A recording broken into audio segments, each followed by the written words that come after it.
Alright, get that done. Everything seems to be running smoothly. Everything seems to be fine. Tweet that. And I think that's... Alright, stream is connecting, but... Alright, I think we're good. Alright. There we go. Hey guys, Zack here, and welcome to Universe Sandbox. So, yeah, I just decided to play around in this. That's really the only explanation I'm giving you. I decided to play around in this a little bit. I decided, hey, this was an idea that I had. So, yeah, also, I need to turn down the damn volume. Where the hell is my volume?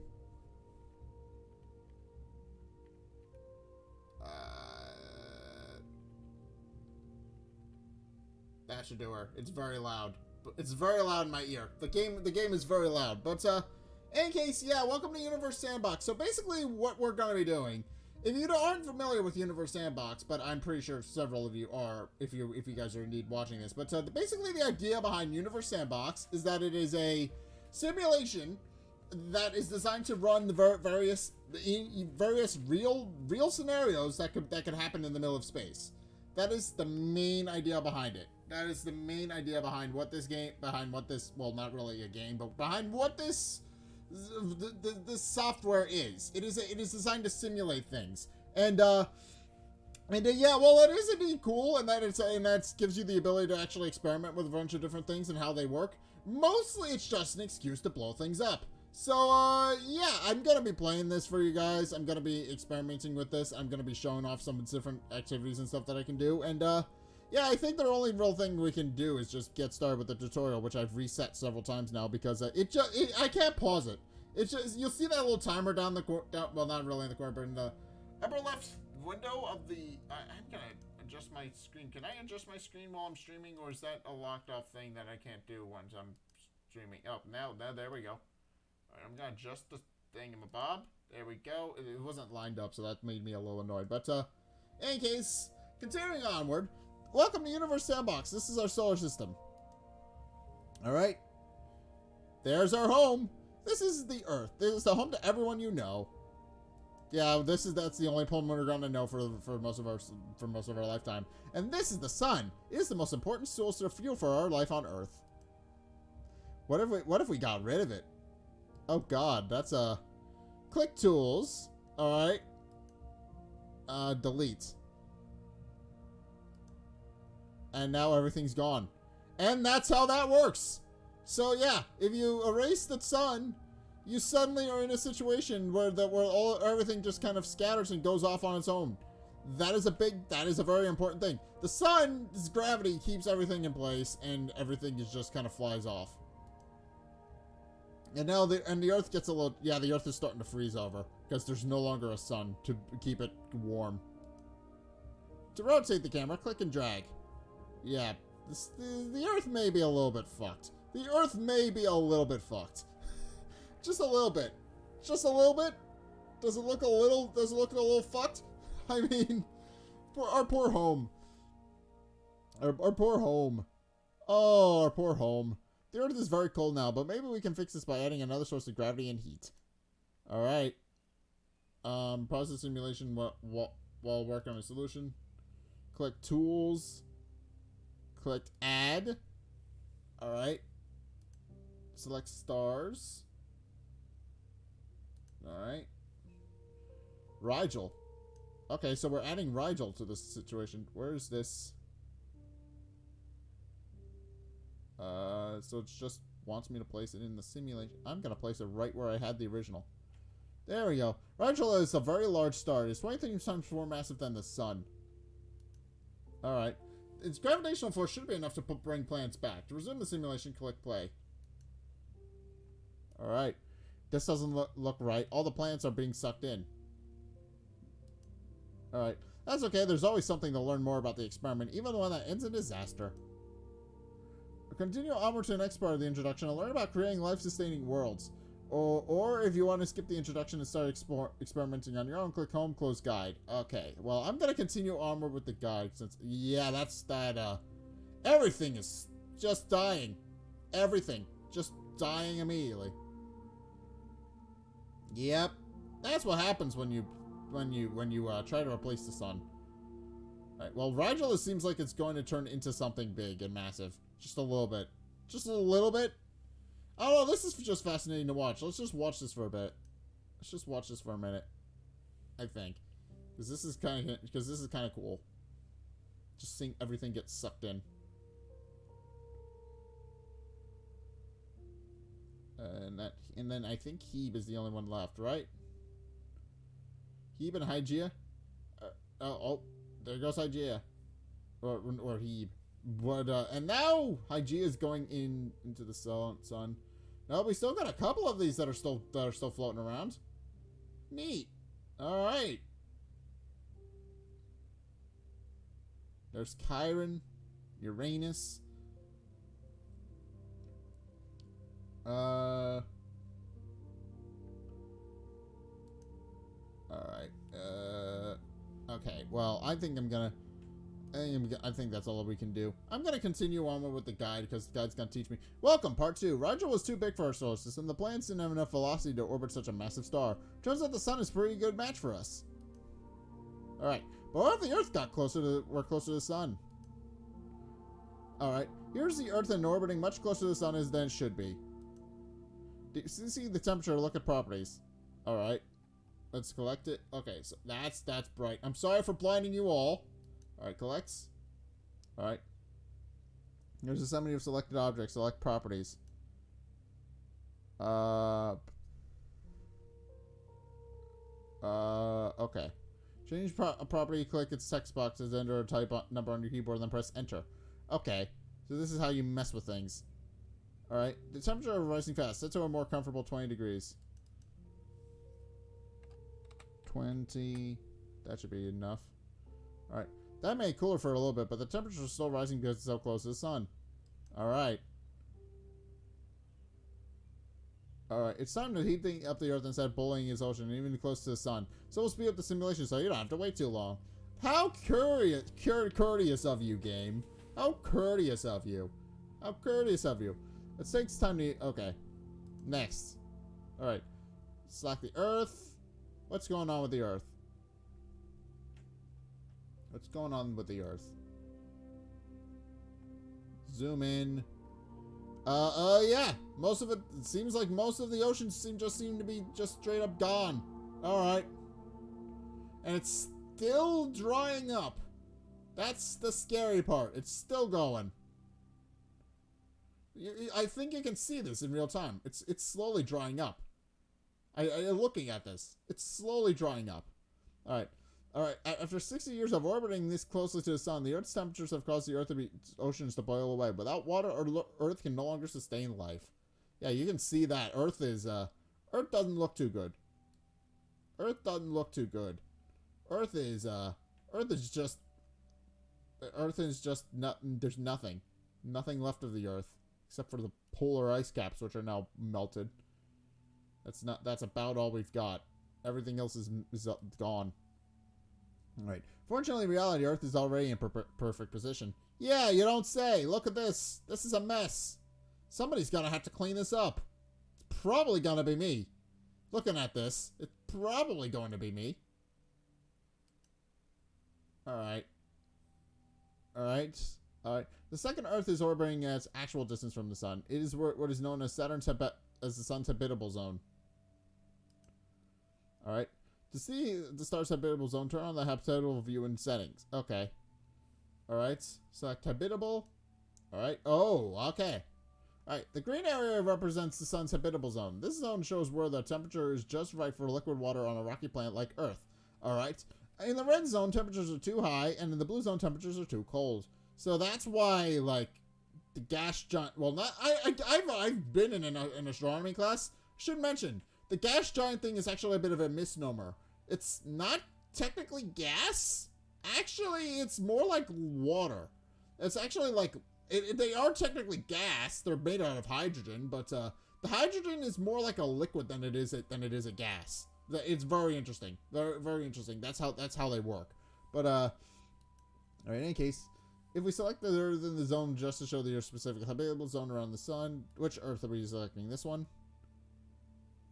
All right, that one. Look at Earth's temperature. It's perfect for liquid water. Perfect.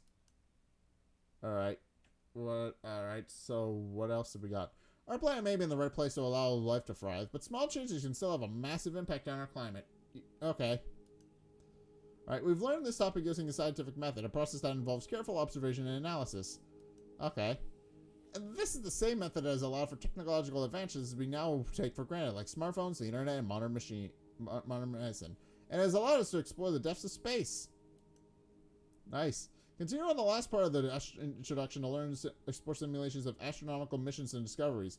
All right, I'm gonna just continue onward with this. I'm almost done with these, so it's not gonna take much longer to do this. It's not gonna take me much longer to do this and explore. Ooh, fun. All right, welcome part 3. Using what we learned from science, we are able to accomplish the seemingly impossible.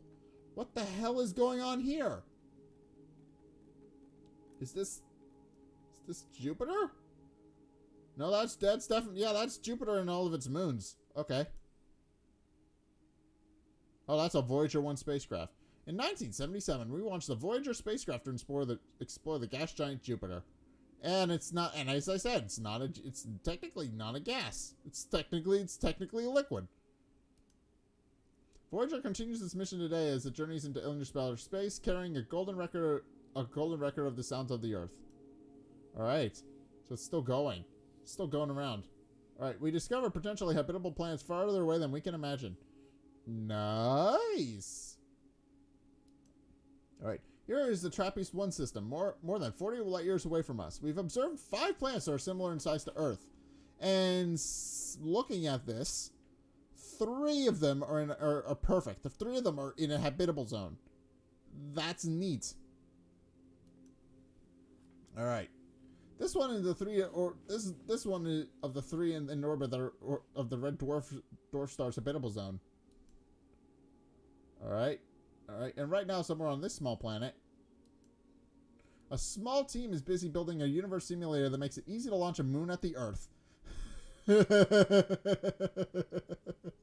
That's a clever fourth wall joke.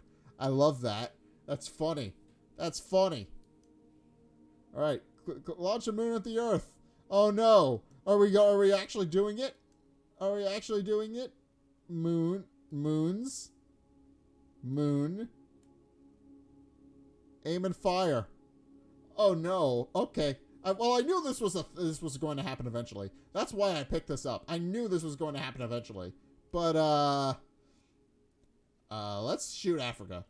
I don't know why, but I just feel like that's appropriate. You're gonna ask really one bigger questions that you're gonna answer in real life. Yep. Bye-bye. All right. Jesus.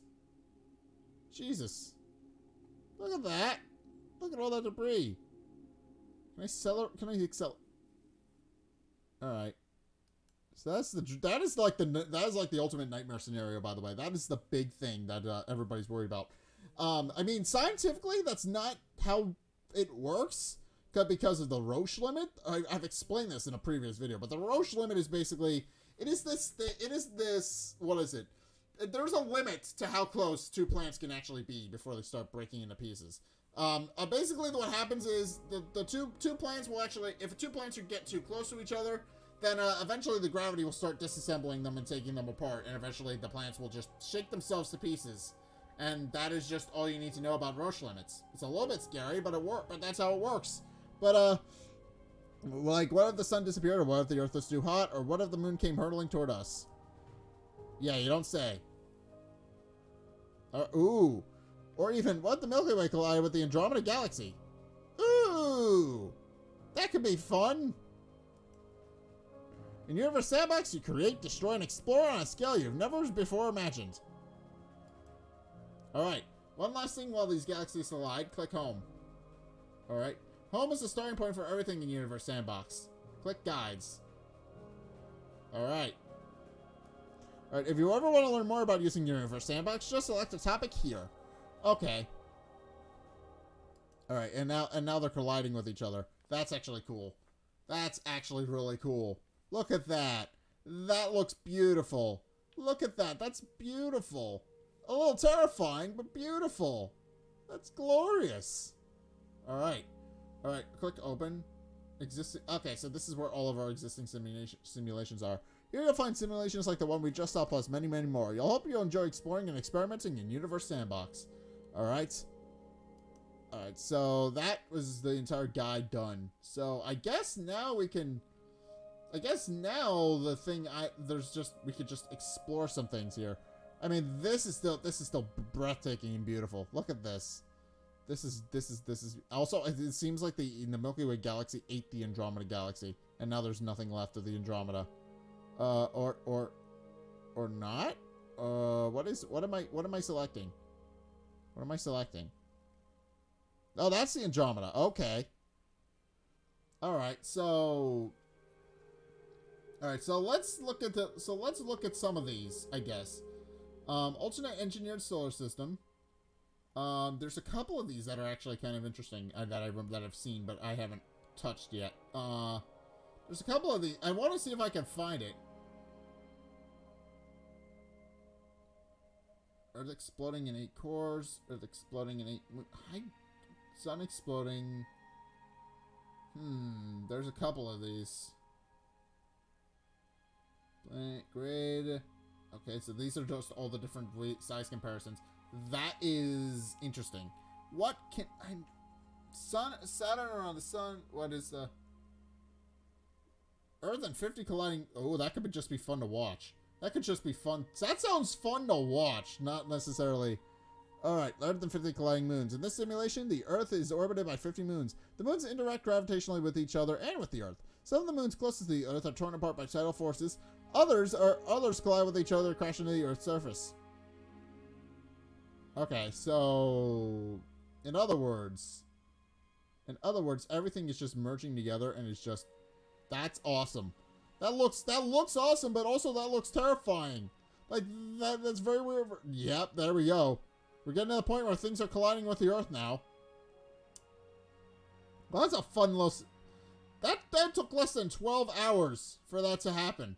Just in 12 hours, in less than 12 hours. Oh, there he goes. Oh, there it goes. Yeah, not even a day went by, and the Earth is already completely fucked. The Earth is already completely destroyed by the simulation. Oh, that is, yeah, that's a little bit terrifying, actually.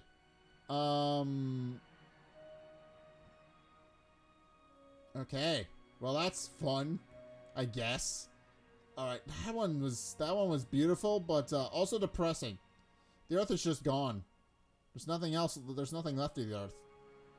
They're all just hitting each other, slowly colliding into the Earth, and slowly making a mess. You know, just as you do. View. Orbits. Oh, yeah, that's an orbit, alright. Well, okay, then. Well, I'm assuming that as more collide with the Earth, some of these orbits are eventually going to go away. That feels like that's indeed going to be a thing. There's more of these more and more collide with the Earth that are eventually going to go away. Alright, well, trails.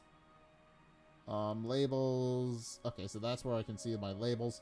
Alright, let's look at some of the other simulations. I'm having trouble finding it, but I remember save simulation. Oh, ooh, I can make my own simulations. Okay, galaxy cluster, ring of galaxies, spiral galaxy. What was the one I wanted? I remember it's here somewhere. Earth. It was an Earth simulation, I remember. Oh, it's still going. Still going. Still getting blown the hell up. Jupiter in between suns. Oh, this is the one. Earth in between suns. This is the one I want. Okay. Alright. That's too fast. That's too fast. It needs to slow down a lot. That needs to slow down a lot. That should be... Alright, that'll be the good. Alright. Okay, so this one is actually interesting to me personally because, look at that. Look at that. Just look at that. That is your night. This is the okay, let's zoom out a little bit so you can actually see the simulation. But, this is the result of 2 Earths. Well, I need to speed it up a little bit so you can actually see this. But this is the result of 2 suns orbiting around the Earth. There we go. Now you can see that. This is the result of 2 suns orbiting around the Earth, and where the Earth is just locked between them, being perfectly in the center, being perfectly in a geocentric relationship with 2 suns. And the end result of that, if we zoom back in, the end result of that is that we have no night. That's the end result. There's no night. And that's going a lot fast. That's going pretty fast for some people, I'm assuming. So I'm going to slow that down a little bit. But the end result of that is that there is indeed no night. There is indeed nothing. All right, it's just one little strip, and that is it. We barely get any nighttime. We never get anything done at that rate, I don't think either. Because if that's how the night just is, where you just have like, I don't know, how long does it take for the sun to? I'm gonna go to 1 hour. I'm gonna go to a second. I'm gonna reduce it down to as far as I can go. Or I didn't realize I could go faster and slower than that. Alright. 1 second. Let's change this to 1 second a second. That'll work. That'll work for what I need to do. Alright. I think that I need a minute. I think 1 minute. Advanced time. 1 minute. 1 minute. Okay, that should do it. Run the simulation. No, that's not what I want to do. I need to. Oh no, but it's just gonna keep going. Speed of the simulation. I just need to bump that up a little bit. There we go. I mean, 1 minute a second though. 1 minute a second though. This is our time. It will take about. Let's move. So it would take about. I don't know. It seems like at a minute a second. It seems like we would only have like an hour of sleep. Seems like looking at that. That's actually kind of interesting and a little bit fun. But yeah, that's just the kind of thing where it's like you would never get anything done with that. Literally, it would just be sunlight it would just be daylight all the time. Pretty much. There is indeed like maybe an hour of sleep in there, but other than that, you would have to find time to make sleep. That is it. You would have to find a time to make sleep. You would never be able to get your full 8 hours in one go. You'd have to start sleeping. You would have to sleep whenever you could. It is definitely the kind of situation that this would be. But in any case, I'm gonna pause that. There's a couple of other ones. Jupiter between suns. I found a tidally locked one. Where was the tidally locked one? That was up higher, right? Earth exploding in real. Ooh, that sounds terrible, but okay. Let's do that. Let's do that one first, and then I'll find the one that I was looking for. All right, Earth exploding around time. In this simulation, the moon circles the Earth in its normal orbit. 2 seconds into the simulation, the Earth explodes, sending fragments in all directions. All right. In real time, and the simulation speed takes 1 second per second. It takes over 12 hours for these fragments to reach the moon's orbit. The moon's surface is heated as it collides with the sun. Some of the fragments, without the Earth's gravity to maintain its orbit, the moon flies off into space in a straight line. So that's very bright. Oh, that's hard to look at, much less accurately observe. So it's just breaking up into pieces. Can I reset the simulation? Can I reset the simulation? Restart simulation. Yes, I want to restart the simulation because I didn't really get to see that. Alright. Boom! There goes the sun! There goes the Earth! There goes. Everything is just breaking into pieces now. Bye, Earth. Bye-bye. Bye-bye. I'll see you later, Earth. Oh god, that's so that's just the Earth exploding. That's all we've gotten. That's all we've gotten. It's just Earth exploding. And now, and eventually the light will indeed dim and I'll be able to see things again, but, the Earth just exploded and took everything, and took everybody with it. That's just the kind of thing you need to, well, not really worry about, but this is a what-if simulation where, they've collected they've explained that in the tutorial, but they've collected all of these different types of experiments and stuff, and have just kind of, coalesced it into one little thing where you can just experiment with all the different things that are available. So I need to speed this up then. They said it takes 12 hours. Let's see. 1 minute a second. No, that's not right. 1 minute. That should be. Yeah, that'll cause it to expand quite a bit. And there goes all the pieces. There goes all the pieces. So it'll take I don't know how long it would take, but in a simulation like this, the Earth would just be gone, and then it would eventually destroy the moon. That is the main takeaway from that. That's fun and terrifying. Bye bye Earth. Poofy poof. It's gone. It's just gone. The only home we've ever known is gone. It's just a big cloud of dust in the middle of space now. It's just a big poofy poof. Big poofy poof. There's nothing left. There's nothing left to talk about. Alright.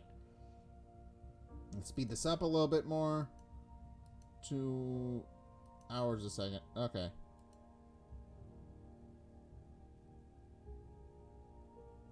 No, that's not what I want an hour. 1 hour. It said 12 hours, so that's what I'm expecting.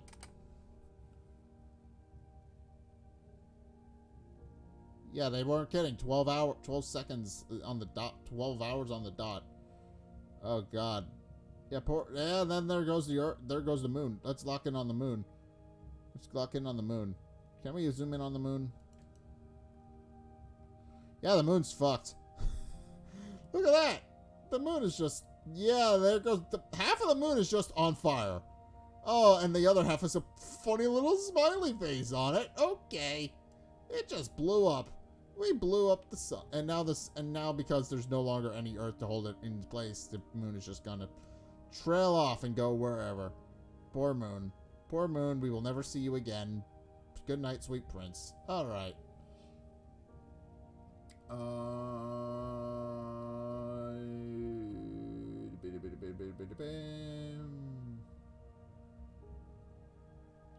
Let's see. Where was the tidally locked? Tidally... What is it? There's Trappist 1. Okay. There's Trappist 1. That was what we were on during the Ultimate Engineered Solar System. What is this? What is this?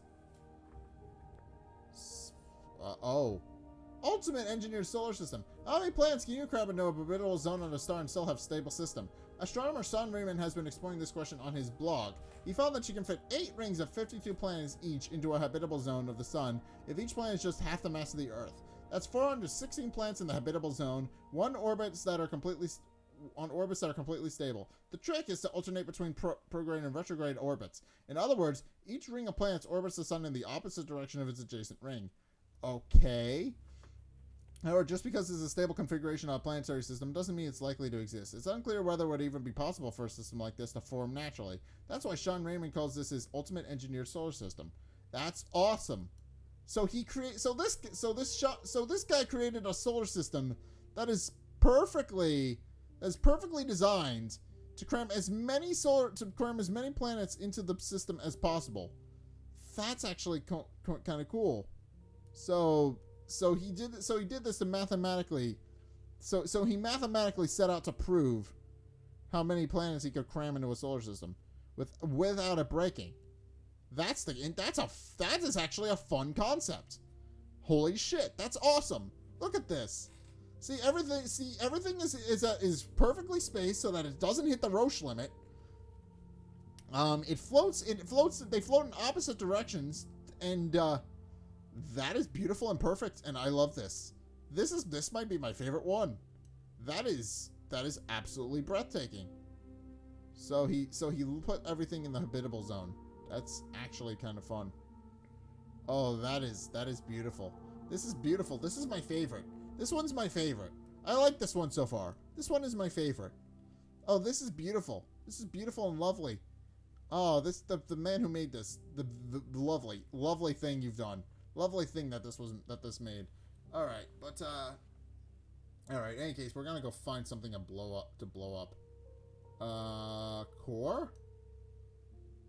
Solar system, live view, planets, collisions. Earth and Moon collision. No, Mars and Sedna. Okay, so we can just play around with these. All right, let's find physics. Earth and Earthy Moon. Planet volatile test. Alright. What does this do? What does this do? What do you do, friend? Oh my. Alright. In this simulation, 28 planets orbit the sun on circular orbits, 14 Earths and 14 water worlds, each with a mass of roughly 5 times that of Earth's moon and a higher concentration of water than the Earth. Alright. The sun's gravity pulls volatile materials like water from nearby planets. The speed of this volatile loss depends on the distance between the planet and the sun. Okay. So what does he do? Oh, he's breaking. It's breaking. Is that what it's doing? I don't fully understand what's going on here, but that's interesting. So it's currently being, I think what's happening here is it's being pulled into orbit, and everything is just slowly losing its water. I think that's what's happening. Yeah, because look at Earth 1.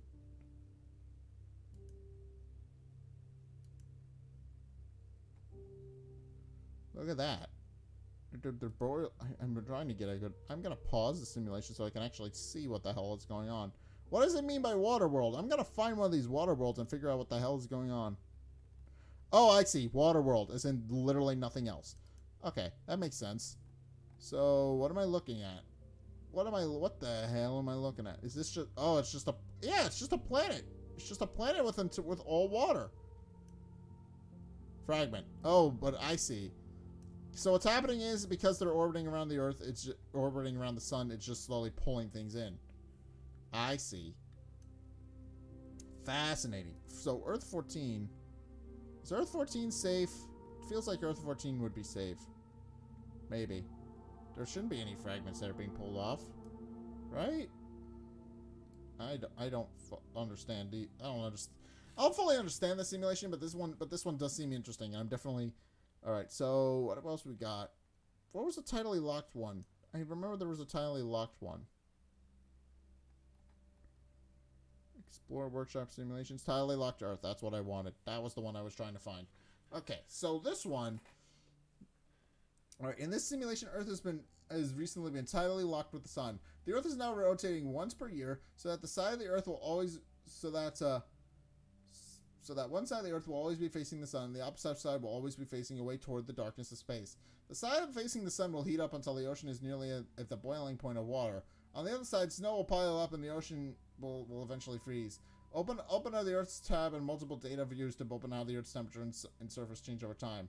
Tidally locking is a phenomenon that can occur naturally over time as gravity slows the rotation speed of one object orbiting another. In real life, the closest example is Earth's moon, which rotates at the same speed it orbits over Earth. This is why we never see the far side of the moon from Earth's surface. Yeah, that's the explanation that's behind why we always see the same side of the Earth. It's because we literally can't see the other side. It is tidally locked with our own blue marble here, and we will never actually see the other side of it. So that's interesting. So one side of the Earth is freezing to death, and it's a frozen wonderland, while the other side is slowly drying out. I think, is that the explanation? It's slowly drying out. I think is that the oceans are boiling away. That's fascinating. So let's just pause. I'm gonna pause it a little bit so I can get a better look at this thing. That's kind of cool. Half of the it's literally a 50-50 split down the middle, and I would assume right here in the middle, right here in the exact center, if there is indeed a landmass that you can live on, right here in the exact center of where it's tidally locked is a habitable zone. I would imagine that would be there was like the little strip right at the exact center is the habitable zone for the Earth. That is fascinating and fun. All right, let's speed this up a little bit. I want to see if this will 1 year a second. 1 year. That's a lot faster, but that should showcase what they're talking about with the ocean eventually boiling off, right? That should better demonstrate that. Oh, that's actually a little bit painful to look at, but you get my point. Oh, look at how fast that's going. Hi, son. Hi. Alright, so what they're saying is... Alright, let's reverse time, actually, so we can... That'll actually speed up the... That'll actually eventually undo the tidally locked phenomenon, right? If we reverse time, that should do it. Should reverse the the fact that it's frozen, right? Should? I'm not 100% on if it will, but it should. It should eventually thaw out. Yeah, it's thawing out. Look at that. It's slowly thawing out. Yeah, you can see where it's thawing out a little bit.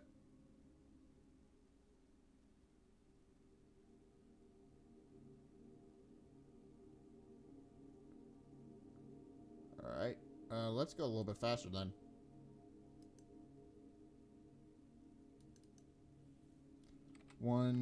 No, that's not what I want. I want this. Let's go a lot faster. That should thaw her out or something real quick. That'll work. That'll thaw him out. You'll eventually be thawed out. Because I think that's what what it's telling me about how being tidally locked affects the... Yeah, it is indeed thawing out a little bit. It is indeed thawing out a little bit. Because because Africa... Well, yeah, that's Africa. No, where was it? Because this did slowly cause the, this slowly did cause the Earth to just kind of defrost a little bit. So eventually, it should return to normal. Eventually. It should return to normal. And that is a little bit painful to look at because it's going so fast. I mean, I don't even know if it's going to return to normal. That's just my personal guess and opinion. But, I would imagine... Yeah, because there's a couple of these that are since thawed out a little bit. They're not exactly... It's not tidally locked with the sun anymore. Just because this didn't used to be here. This didn't used to be... Yeah, this didn't used to be... This used to be half and half. And now it's no longer is. Or am I thinking of somewhere... No. No, somewhere else. Definitely somewhere else. Okay, never mind. I'm crazy. I don't understand enough about what I'm talking about. The 100-year anniversary of the eclipse that validated... What? Alright, the 100-year anniversary of the eclipse that validated general relativity. On May 19th, 1919, a solar eclipse was visible in parts of South America, Africa, and the Atlantic Ocean. Astronomers used this event as the opportunity to test Einstein's theory of general relativity, which predicted that light from distant stars would be bent by the gravity of the sun. Okay. Ooh, that's how it works. Okay. And from the gravity of the sun, making them appear slightly different depending on the different than Newton's model would predict. Two expeditions of the astronomers, one to Starboard, Brazil, and one to the island of Principle off the coast of Africa. Where the hell's the moon? This is a solar eclipse. This is an eclipse, right? Can we see that? Can we see that?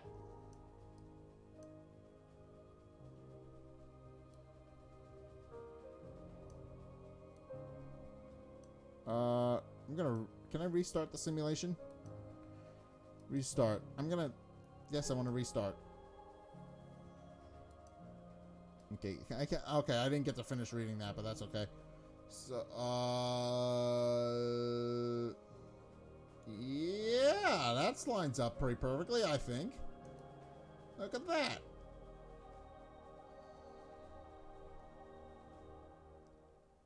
All right, neat.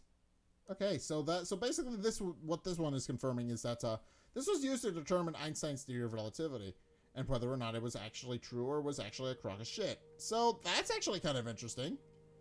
Alright, I'm learning. We're learning things together, friends. We're learning things. Okay, what is this? Earth, binary Earths. 1 radius. What is this one? Binary Earths? Oh, I see. Binary Earths, 1 radius. In this simulation, 2 Earths orbit each other. Oh, yep, that's about what I expected. 2 Earths being that close to each other, that was eventually going to blow something up. I got that. Alright, in this simulation, 2 Earths orbit each other at a distance equal to the radius. The side of each Earth is that close to the other Earths experience a larger gravitational attraction than this side farthest from the other Earth. Because the Earth are so close to each other, the difference between these forces is large, and each Earth stretches toward the other due to its tidal force. Each Earth is slightly heated by the tidal force. Okay. So it blew up. That's just... I guess that's about what I expected. Eventually, you are going to get to a point where that's just going to, yeah, I guess that makes a bit of sense about how that works. So, Earth and a spear of moons. Oh, this looks interesting. What is this? Oh. Can I pause?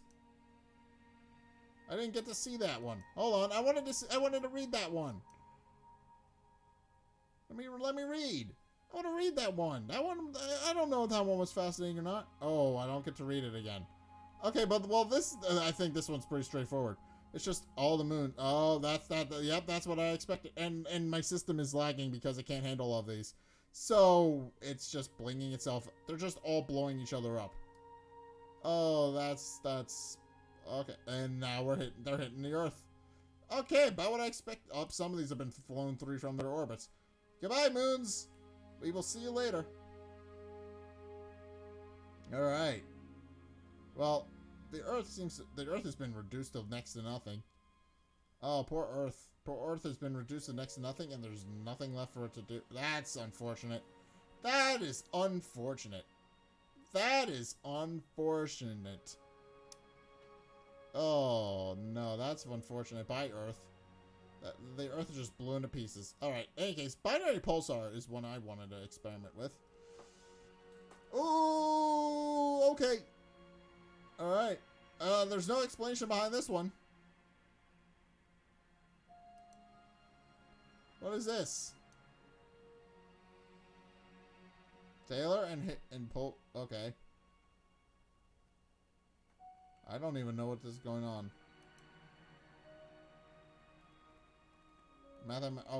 That's just a mathematical point. Okay. Turn that off. We don't want to be locked on that one. Alright. What is even going on here? I can't even see. Hold on. I'm resetting this because I can't see what's going on. Yes, I want to restart simulation. Let me restart. What is it? What is this happening? I mean, it's very pretty, but I don't even know what's happening because there's no guide to this one. What does a pulsar do?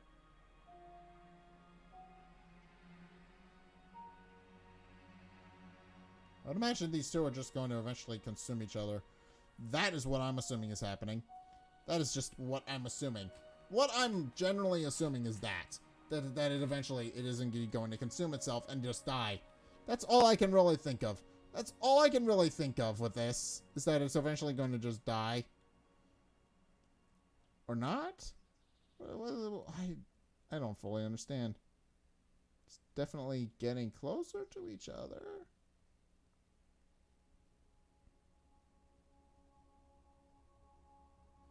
Alright, I don't fully understand what's going on here, so I'm gonna move on. Simulation, where is it? Open existing simulation. I want more simulations. Nearest 400 stars, binary pulsar, Saturn and Earth.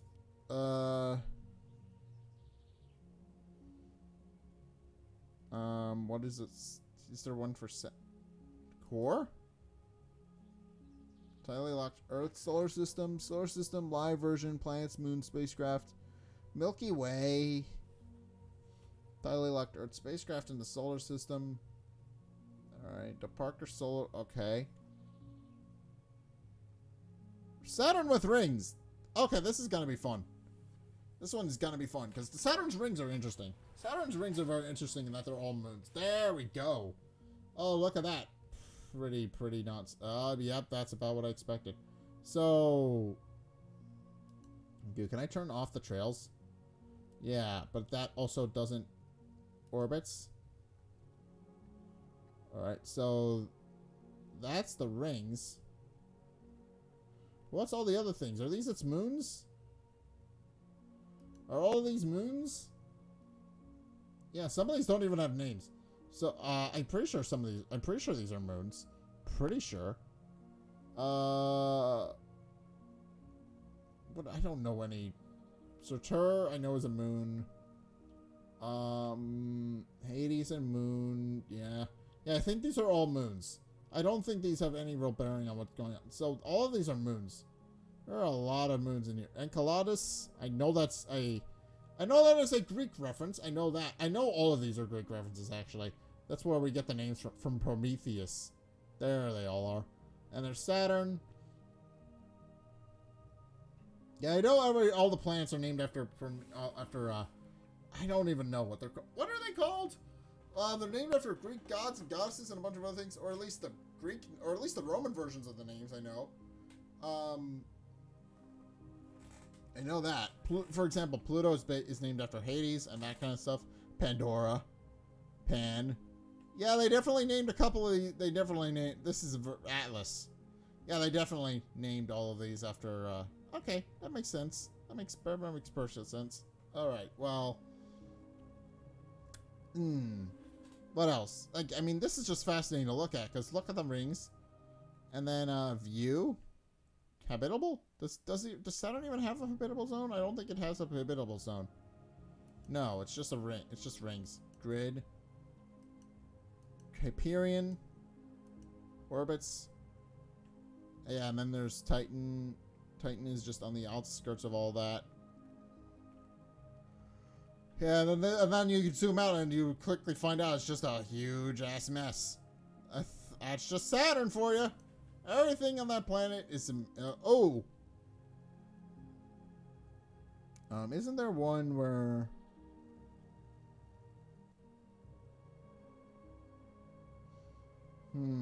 Binary Pulsar we saw. Let's see. Title... There's a couple of these. Milky Way. Let's see our home galaxy. That should be fun. Alright. Milky Way. The Milky Way Galaxy, also known as the Silver Ring, the Bird's Path, the Winter Street, and countless other names throughout human history, is the home of the solar system, Earth, and every known human in the universe. A barred spiral galaxy, the Milky Way has 4 spiral arms, composed of hundreds of billions of stars and planets, but appears from our point of view inside one of those arms in bright bands of light across the night sky. In very dark viewing conditions, dark dust lands in visible silhouettes against the stars and gas that make up our home galaxy. Fascinating. And then I remember this, right? At the very center of the Milky Way galaxy, it looks like you can see it from here, but at the very center of the Milky Way galaxy, you can kind of see a black hole. I know that. That's why the galaxy is a spiral, because there's a black hole that's just kind of pulling things in and spitting them back out. That is what creates the spiral the galaxy's signature spiral shape. It has a... And I believe we are in one of these arms here. I believe we are in one of these arms here somewhere. I'm not entirely 100%, but I believe that is where we are. I believe that's where we are. I believe there's one. I don't remember which arm specifically we're in, but I know we're in one of the arms on the very end. I know that. We're spinning, we're on the very end of the galaxy and are just kind of spinning around, which is kind of fascinating and a little bit fun. But, I'm not 100% on where we are though. But that's just pretty to look at. Look at our home. Look at our home galaxy. She's beautiful. She's lovely. She's marvelous. She's very good looking. I mean, look at her home. Look at her home. I do love it. That's actually a thing. That's well, I guess it couldn't be really recent, but that was a thing with recent galaxies. Early galaxies are very haphazard and don't have much of a structure. But then later galaxies, as the system was just kind of, as the cosmos was just kind of working things out, and we're just kind of What is... there's a check mark to start with all simulations paused. I should have... well, I guess... Well, now we know that that's a thing. But, yeah, the thing about this is that the Milky Way was actually started out as, what is it? The Parker Solar Probe. But what is interesting about the sun, about our Milky Way galaxy is that, the galaxy in the earlier galaxies didn't really have a structure to them because they were just hot gas. But then once that kind of settled, they started having structures, and the Milky Way is one of those. That's the kind of explanation I'm trying to go on. I don't fully understand that, but all right, solar system planet comparison. All right, so this is a comparison of. Okay, so this is a comparison of all the other planets. Is this moving? I wonder if I can set this to move. 1 millisecond per. It doesn't. Yeah, it doesn't. Oh, they're just combusting. Oh, okay, that was my mistake. Oops, they're just combusting. That's why it was frozen and didn't move. I just made them all combust in real time. Oh, yep, there goes everything. That is the. Bye-bye. I guess that was my mistake.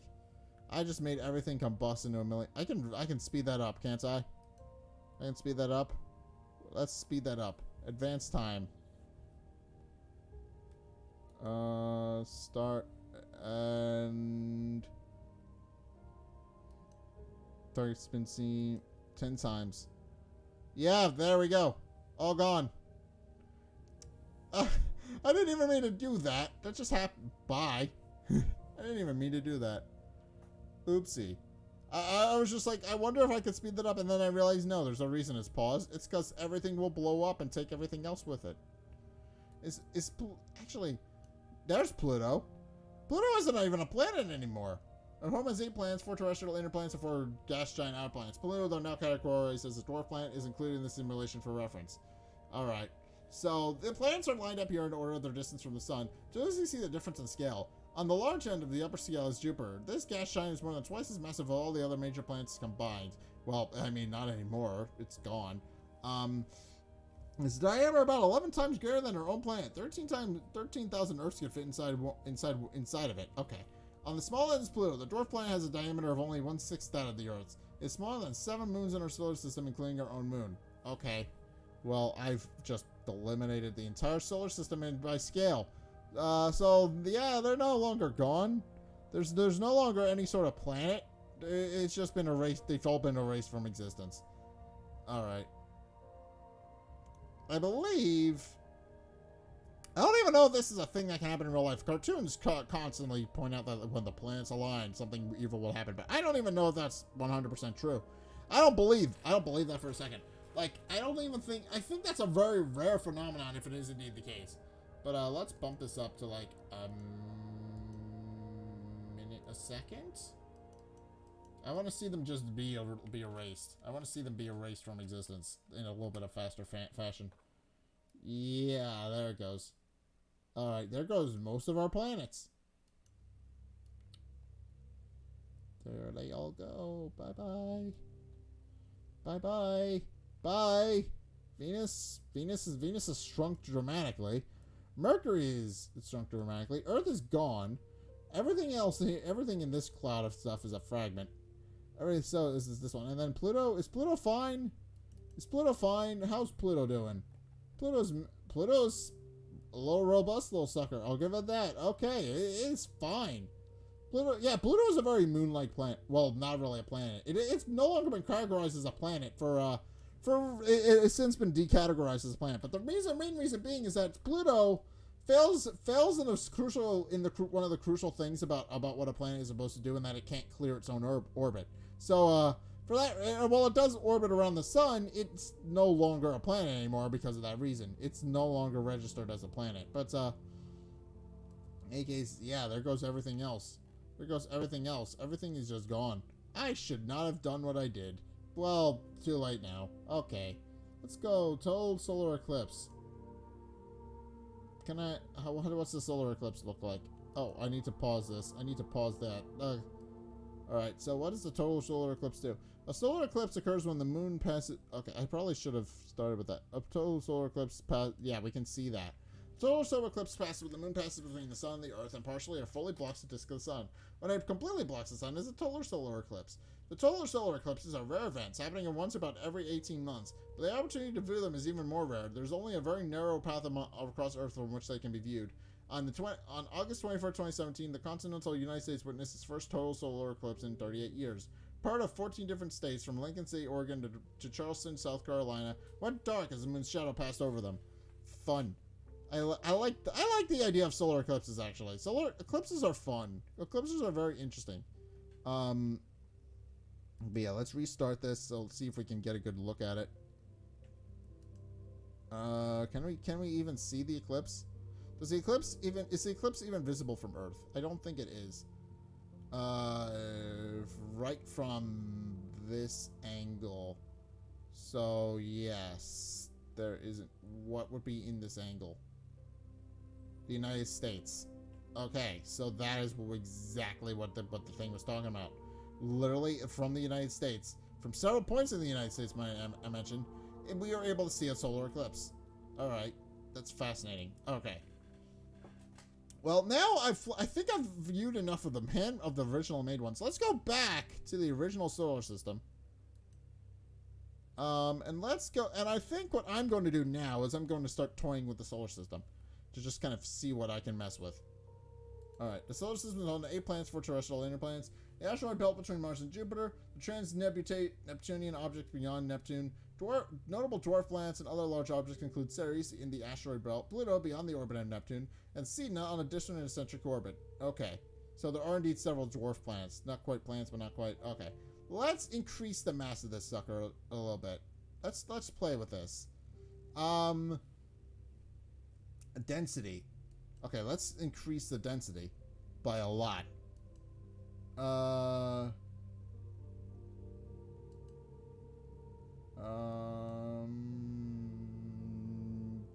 10 times. Multiply density by 10. Multiply density by 10. Keep multiplying. And eventually we should hit something. We should eventually hit critical, go critical, right? Eventually. That should be a thing. Eventually we should hit go critical. So I'm going to keep buffing this up. Eventually though, I believe this is how this works, but eventually, if I am right, eventually, okay, there we go. There we go. That's what I was wanted. Yeah, now we have a black hole. We have created a black hole. That is what I was going for. And I don't think this affects the orbits all that much, actually. Because I think, regardless of whether or not the sun is a black hole or not, everything should continue to float around orbit as if it's normal. I don't think this has affected the orbits of any of our planets. It's just a lot heavier. It is now a massive black hole. Well, not a massive black hole, but what's interesting about it is that it is indeed now a black hole, but it hasn't affected any of our planets in any negative way. I don't think. I mean, let's go check out Earth. Earth has frozen over. Never mind. Oh, because there's no sun. Yeah, that makes sense. So so other than heat, it hasn't really affected anything in any negative way. Everything is just orbiting around the sun as if it was normal. It hasn't really affected anything. There isn't any real notable change. I mean, other than, it seems like the galaxy has moved a little bit, but other than that, that doesn't seem like there's any, yeah, because I think that, I don't think that's affected anything. Oh, that's Ceres, isn't it? No, Herculina. What the hell is that? That's Ceres. What was the one that said was on the eccentric orbit? Let's go find that. But yeah, that's it. But yeah, what's interesting about that one is that even though the sun is now, it does indeed, well, it is indeed following its own little path now, which is affecting things somewhat. it hasn't really done anything. It hasn't really done anything. It's just a black hole now. That's all that's really changed.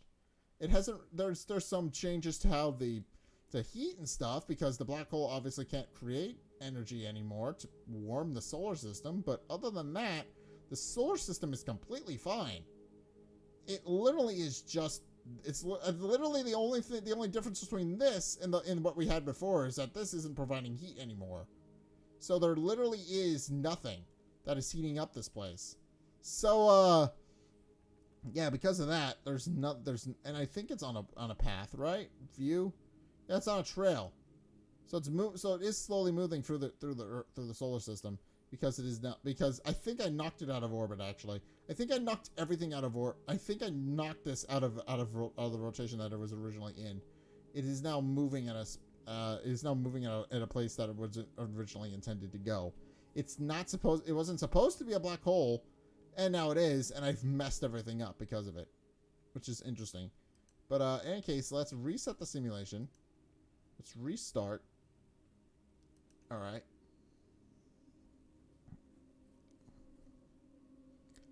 And that's fast. Okay, let's go find Earth then. I want to mess with Earth. Let's find Earth. Earth, come back. I'm trying to mess with you. Come here. Earth. Okay, pause. Find Earth. Find Earth and zoom in. All right, let's see if we can. What can we mess with? What can we mess with? Where's the moon? Where the hell's the moon?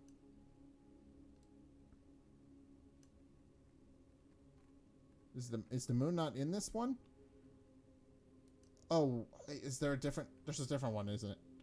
Live view planets, moons. Okay, so this is the live one. This is the one with all the stuff that's in it. This is all the stuff we want. So important. So this is all the important goodies and stuff that aren't in the other simulation. Okay, so that's important. All right. Live. Okay. Have you seen the current positions of objects in our solar system? The simulation speed is set to real time, or 1 simulation per second per real second. Our solar system is home to 8 planets. Okay, but this is already explaining this. All right, Ceres and an asteroid Pluto beyond the and Sedna on a distant and eccentric orbit. This simulation also shows 9 artificial orbits currently orbiting in our solar system, including Parker Solar Probe orbiting the Sun, Voyager 1 and 2 out in interstellar space, and the Tesla Roadster. Okay. Okay, so let's find Earth. I think there's the Parker Solar Probe. So that's designed to actually read the solar probe and to figure out what's going on with that. All right, so we're going to zoom in, or not. We're going to close that. I want to close that. Thank you. We're going to zoom in. So it's currently going in real time, so it isn't really changing anything. Let's see if we can mess with the moon. Let's mess with the moon. Or is that that doesn't even look like it's in orbit. Is it in orbit? View? Orbit? No, that's fine. It's just because it's moving. Okay, never mind. All right. Let's mess with the moon. What if the moon was just a little bit bigger? Let's just make this. Let's just bump this up slowly. 2 times. 2 times. 2 times. 2 times. 10 times. There we go. All right, now let's see what happens. I don't think that's affected anything. That's a Hubble Space Telescope. There it is. There's Hubble. I believe I've increased the size of the moon a bunch. So let's see if it trail. Is it indeed getting any close? No, but it has indeed messed up our orbit a little bit. Okay. That's fascinating. Because it is indeed slightly bigger. No, that's a Hubble Space Telescope. Never mind.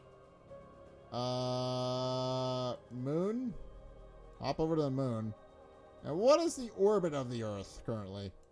Is the Earth a mess? No, the Earth is not a mess yet. Okay, let's bump this up a little bit more then. I want to mess up the Earth. That's what I want to do. I want to mess up the Earth. And I believe the best way to do that is to just kind of slowly add mass. 2 times. 2 times. I think eventually it should eventually get too big for the Earth to actually be able to hold within its own orbit. 2 times. And that should eventually push it into out of orbit, right? Eventually it will get big enough that it won't be able to stay in orbit anymore.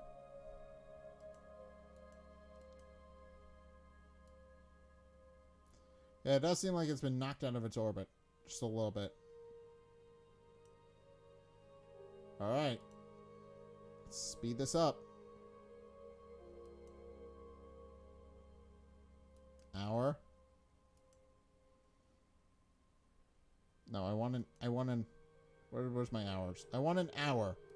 I want an hour a second. I want to see what happens now. I want to see what happens now. What's going on with this? Simulation. There it goes. There it goes.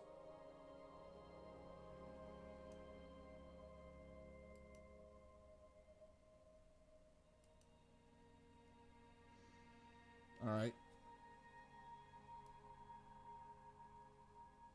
Oh, wait. I just realized. That's interesting. So I have flipped their orbits. That's interesting. By making the moon bigger, I have flipped their orbit. Now the Earth revolves around the moon. Oh, I just realized what I've done. That's awesome. I flipped... Well, now we're going to see what happens when it gets close. But I have flipped their orbit. That's interesting. I've changed the orbit of the Earth. Or at least somewhat. Now they're orbiting each other. In addition to the moon. Now, that's interesting. They're orbiting each other now. Interesting. Alright, I don't think it's going to negatively affect the Earth, but that is very interesting. By making it bigger,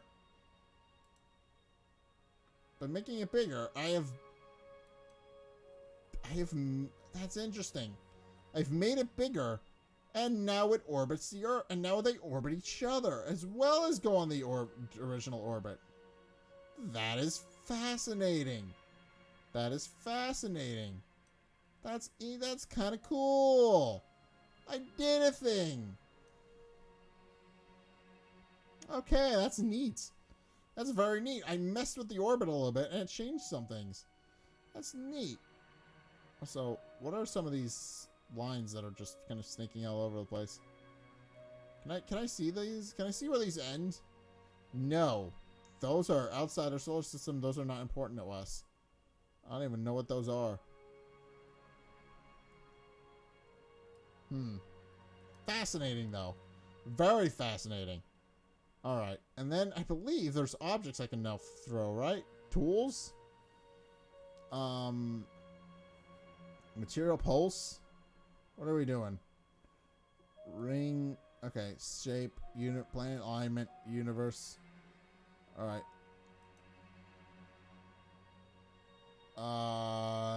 What did I just do? Oh, did I?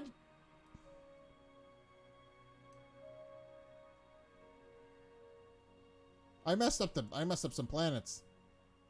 Oh, that's what I did.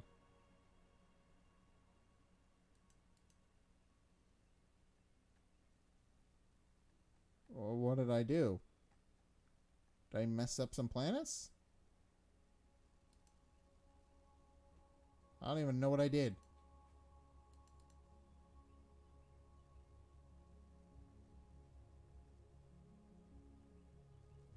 Oh, there we go. Okay, there we go.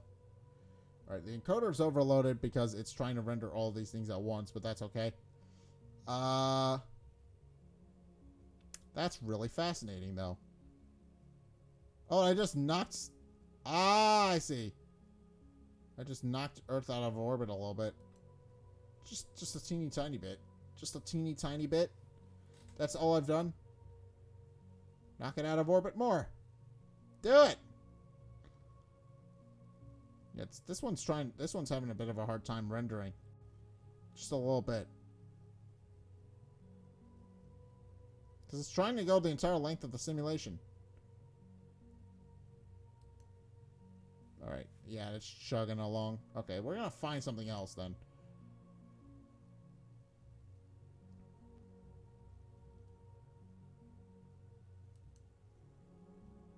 let's find something else then. Since it can't handle this one. It does not like this one. My computer is being a mess because it can't handle this one. So that was So that was just fascinating to do. Just having it in a position... Okay, it's now re-rendering, but that was fascinating. That was fascinating. That was very interesting. Okay. That was fascinating, though. Goblin at the edge of the solar system. An amateur one first since the 2018. Astronomers discovered the discovery of a distant trans-Neptunian object in the solar system, designated at 2015 TG387, but nicknamed the Goblin by its discoverers. The object was discovered at a distance roughly 80 AU from the Sun, but its extremely elongated orbit likely takes up to 230,000 AU away. Shape and orientation of the orbits of distant objects like the two... Okay. Have led astronomers to speculate that another planet, often referred to as Planet 9, may exist in the far reaches of the solar system, shepherding these distant objects with its gravity. Fascinating. So they've nicknamed it a planet. So they think there's a planet out there. That actually makes perfect sense, actually. That makes perfect sense to me. There could be a planet out there that we don't know about. We're still learning all this shit as we go. Makes perfect sense. So this is the Goblin. Fascinating. Okay, it seems like it's hit up. So this is the Goblin. That's fascinating. That is interesting and unusual. Close. That's interesting and unusual. Also, my computer's overheating because it's hot. I'm gonna hold on a second. I will be right back. I'm gonna go turn on my air conditioner because my computer might be overheating because of how hot it is. It is currently, what's the temperature? It's currently 78 degrees, I think. 78, 81, no, closer to 90 actually. It is like 90 degrees currently in my room. So I need to go turn that on so that my computer stops overheating. I'm gonna be right back. I'll be back in like 5 seconds.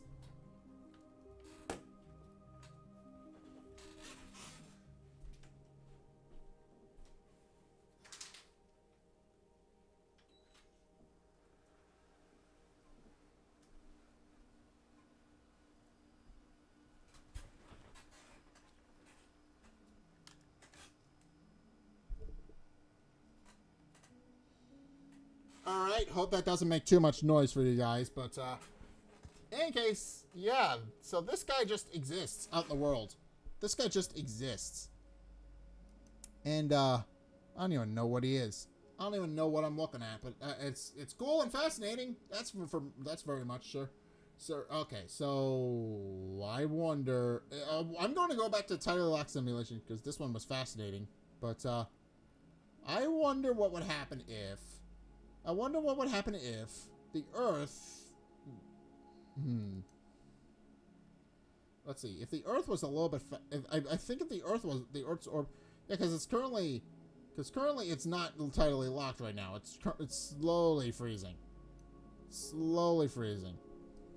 So I wonder what would happen if the Earth... If we change the rotation, would that knock it out of the tidally locked orbit and would it go back to normal? Let's try that. Let's try knocking that out of the tidally locked. Out of the tidal lock. Would that work? Is there a way to do that? Mass, radius, 1 Earth, density. Rotational period, 12 months. Orbital period. What? I don't even know what the orbital rotational period is. So... isn't it... What is the rotational period of Earth? I need to Google that now so I can see if I can set it back to normal, maybe fix it.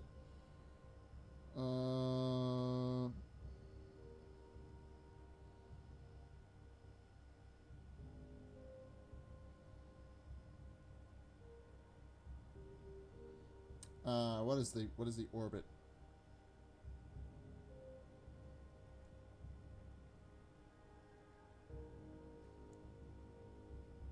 orbit?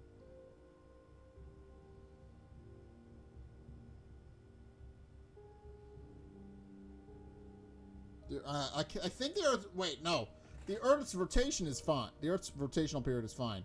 It is the orbital period. No, the orbital period's fine. It's the rotational period that needs to be fixed. So if we set this to a day and set this to 1 day, I think that'll fix it and it'll stop being totally locked. So that should do a thing. And eventually it should speed up to the point where it'll now finally return back to normal, I think. Looking at this, it should eventually return back to normal. I don't know how many years that's going to take, but we're going at the speed of light, so it'll probably be fine. Yeah, months a second. 24 hours, yeah, and then orbital speed is 1 month. It is slowly turning back to normal. Okay, this started in 2017, correct? We're currently in 2024.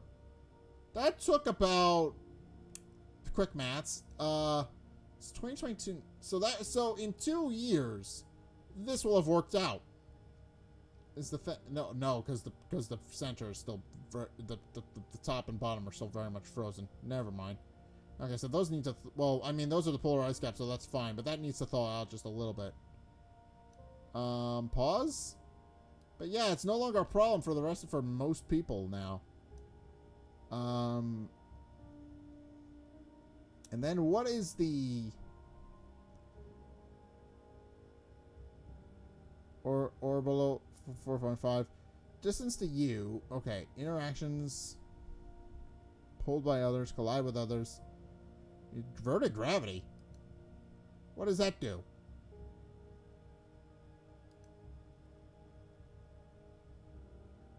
I don't even know what that does. Does that cause things to fly away?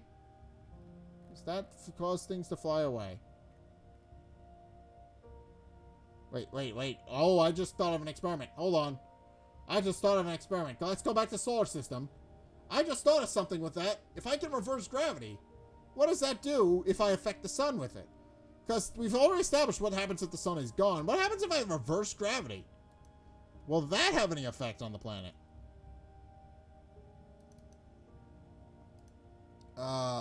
Let's see. Will that have any effect on our planets? Let's replace objects with... Okay, so inverted gravity. Oh, but we can affect the luminosity. So let's try... Ooh! Is that an antimatter sun? Is that what I've made? Is that what I've made? And let me guess, the Earth is... And let me guess, that's going to affect everything. Oh. Okay, we did, but for the brief period where we had inverted gravity on, we did knock everything out of orbit slightly. Oh. Mercury, where are you going? Mercury's just off. Okay, I'm going to reset the simulation, though. But that was fascinating. So restart the simulation. Yes, I want to restart. And then we are going to go back into the simulation. And what we are going to do is we're going to once again change the negative light. Change to an antimatter, or rather, to negative luminosity. Right? Non-spherical gravity. Why is that off? I'm assuming that's has something. There we go. That will change... I don't even know what that's going to do. Is that going to have an opposite effect on our planet? Seemingly yes. Yes, looking at that in the corner, that is indeed exactly what's going on. Ooh, okay. So that's basically the same as if it was never... And then presumably if I return the luminosity for the sun back to normal... If I return the sun back to normal... Right? If I return the sun back to normal... That should thaw the Earth out again, right? How's Earth doing now? Yeah, Earth is indeed thawing out. I think Earth is indeed thawing out. Yeah, it's returning to normal. I think. Looking at this, should be returning to normal. I fixed the sun, so it should be. Yeah, it's returning to normal. Somewhat, but it's returning to normal. Yeah, we kind of just flash froze the Earth. That probably isn't good for our long-term health as a species. Just a little bit. Just flash freezing the Earth. That's a mess. So, how long does that take to recover then? Because it froze almost immediately.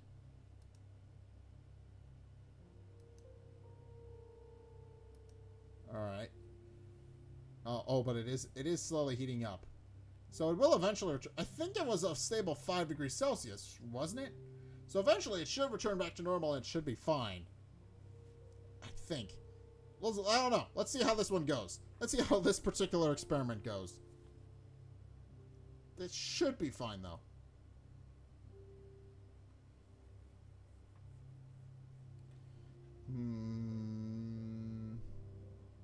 Should be fine. Yeah, there we go. It's starting to return to normal. Somewhat, but it's starting to return to normal.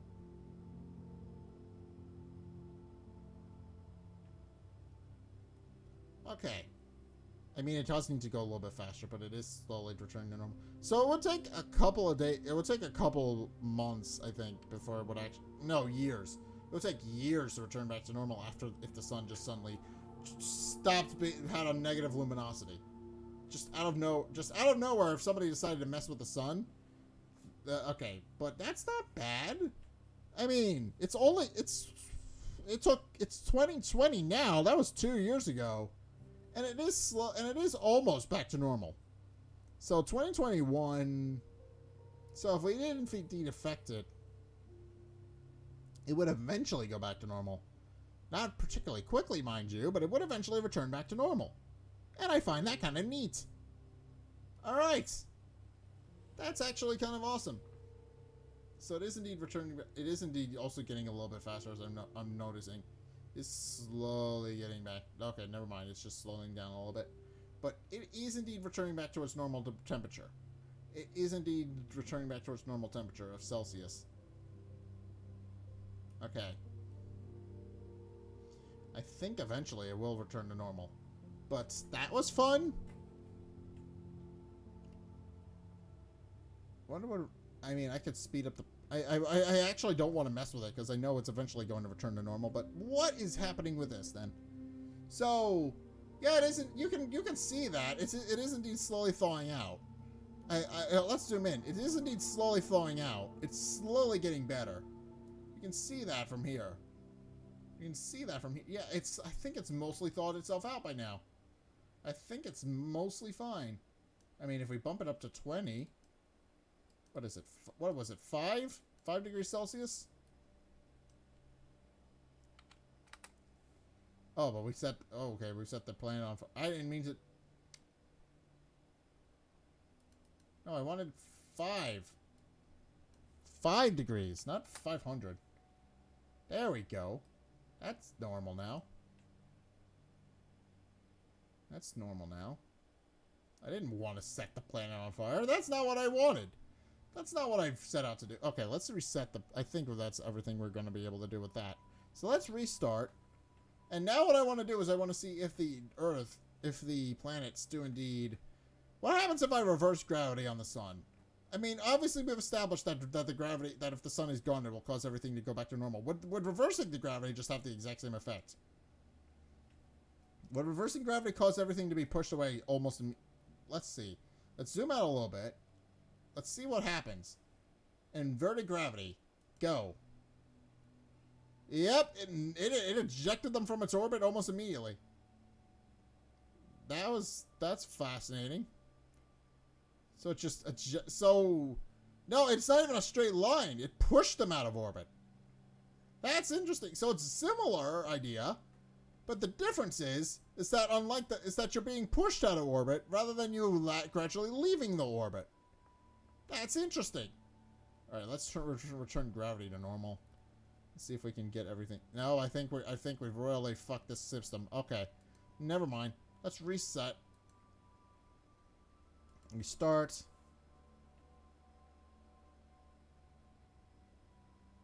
Let's restart the planet. Yeah, this was made in 2014. That's how long ago this was. Okay, and then there's one other thing that I want to test in here that isn't distances to you, AU, pulled by... What does non-spherical gravity do? Does that sounds how I... Oh, I see. A blatantness factor where you can describe how non-spherical an object is by its flatness or... Okay. A blatantness factor. Ooh, okay, so I can now mess with the... I can now make it a flat? Let's just buff it up a whole bunch.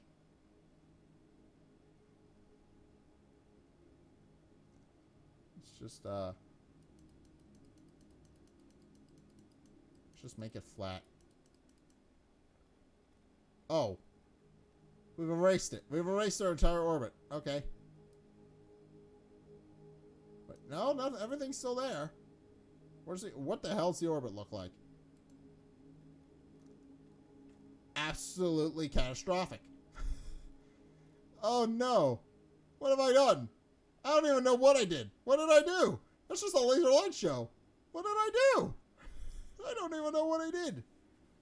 Oopsie poopsie, what did I do? Alright, I guess that can't really make much worse. Might as well repel everything. Alright, but that's very fascinating. A composition? Oh, I can change what's in there. Ooh, okay, that's an interesting idea. So what if I... Okay, let's reset the simulation. I got an idea. Let's reset the simulation. And what I'm thinking I'm going to try now is I'm going to restart. Okay. I'm just having a lot of fun just touring. I didn't think I was going to make it to like an hour or so, but this wound up being really fun, and I'm having a lot of fun ideas. So this wound up being mildly entertaining, at least for me. All right, sun. What happens if I change the composition a little bit? Let's change.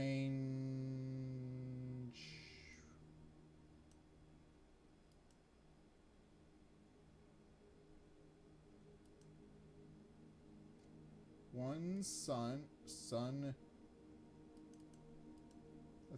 Let's mess with this. 0. No, that's not what I want. Delete that. Give me a water sun, please. I would like a water sun. Oh, that's not what I want. Oh, I just put it all out. Oh, no. That's not even close to what I wanted. Restart. Thank you. Okay, that's not what I wanted, but that was cool. But that just had the effect of just the sun just going out. Basically. That's what we've established. Okay, so what's... composition? Iron? Oh, I see. That's how we work. Oh, but it is... Oh, but it's... No, it doesn't seem to have affected anything. Doesn't seem to have... Oh, it's iron gas. Oh, I see. Water? It's a water plasma. Oh, I see. So it affects the... So I'm assuming it only affects temperature then. Does it affect temperature? Because if it's a water-based... I can't really... Yeah, it looks fine. Okay. But okay, what I'm curious about, what if I increase the iron just by a lot?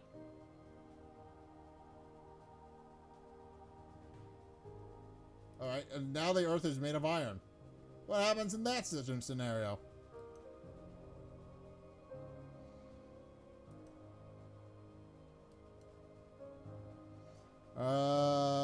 Doesn't seem like it. Well, it has indeed affected it somewhat because the Earth's core is now absolutely massive. But it seems like the Earth. So it does seem like the silicate is actually doing something. So let's return the water. Let's return the silicate back to normal somewhat.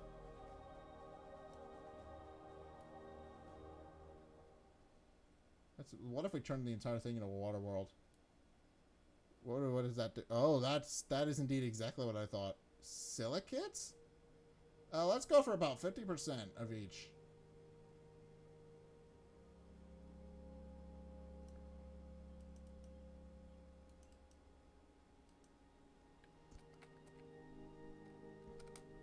Okay, that should even themselves out. And then 5?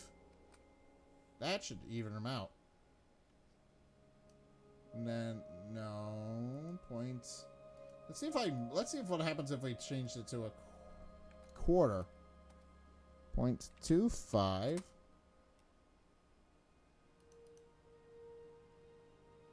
0.25.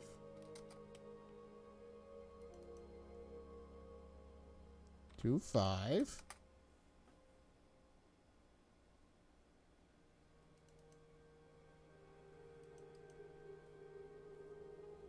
Point 2.5.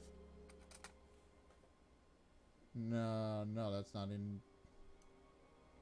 I want. Oh, that turned it into Jupiter. Okay. Okay, so if we have. Let's see, if we make it 25%. No, I want 25%.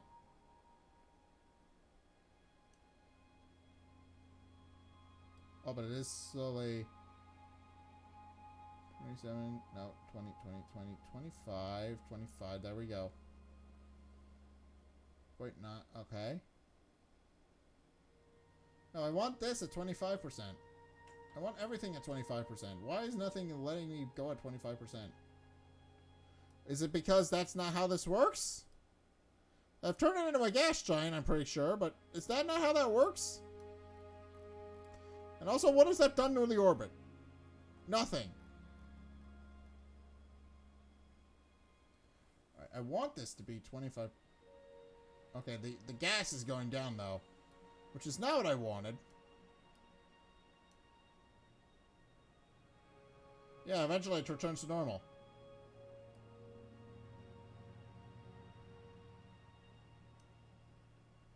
Eventually it burns through the gas. That is really interesting.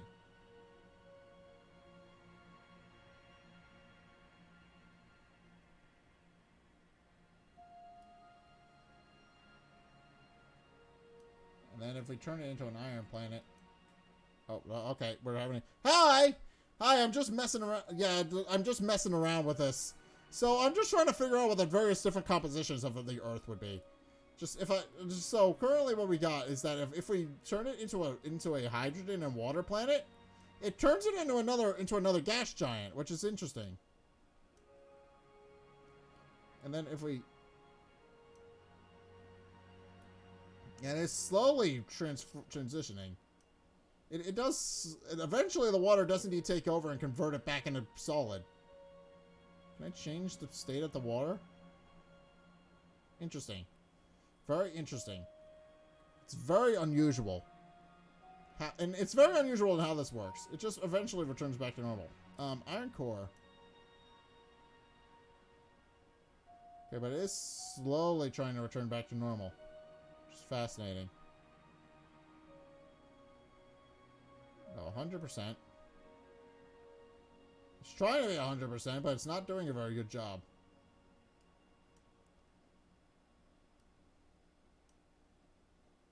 Okay. So that will eventually eat up some of the way this is eventually going to work is it's slowly going to... Water is slowly going to consume everything. Is what this is kind of working out to be. Water is slowly going to consume the gas that's inside of the new gas giant I've made. And eventually it's just going to turn into a water world again. So that's interesting. So if there's anything else other than gas in a gas giant, it'll turn into... I don't know. That's interesting. That's very interesting. That's very interesting. That's very unusual. I didn't think that was a thing. Oh, but now it's developed bands. Oh, that's lovely. It's developed bands. Oh, that's beautiful. Oh, that's beautiful. Oh, that's beautiful. Okay, I'm gonna reset the simulate. I think I've done everything I can to screw with this. Or rather, I can't. Whoa, what does the surface look like? Ooh, okay.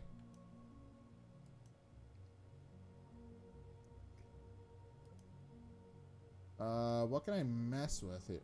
Can I change the 10?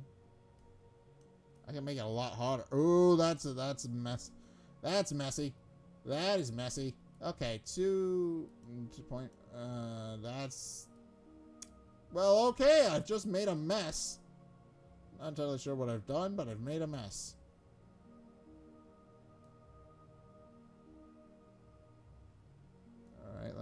let's increase the temperature. Let's increase the temperature by a lot. And I haven't really messed with the composition of Earth. That's the interesting thing. Well, I have messed with the composition. Sea level. Let's mess with the sea level. Oh, that's a problem. Oh, I just set it on fire.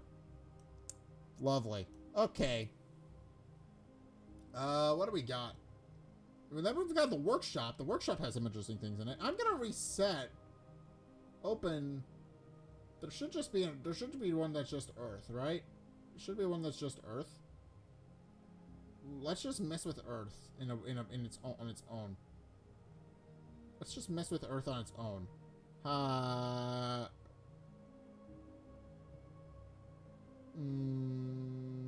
What is this one?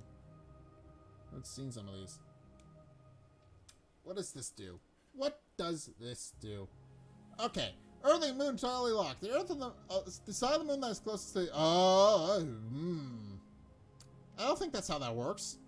Well, actually, yes, it is how it works. I've explained that. That is indeed exactly how that works. Alright, well, in any case, we just turned the Earth... I didn't think that the Moon would just turn into a ring around the Earth, but here we are. I mean, in any case, the side of the Moon that is closest to the Earth experiences a larger gravitational attraction than the side farthest from the Earth.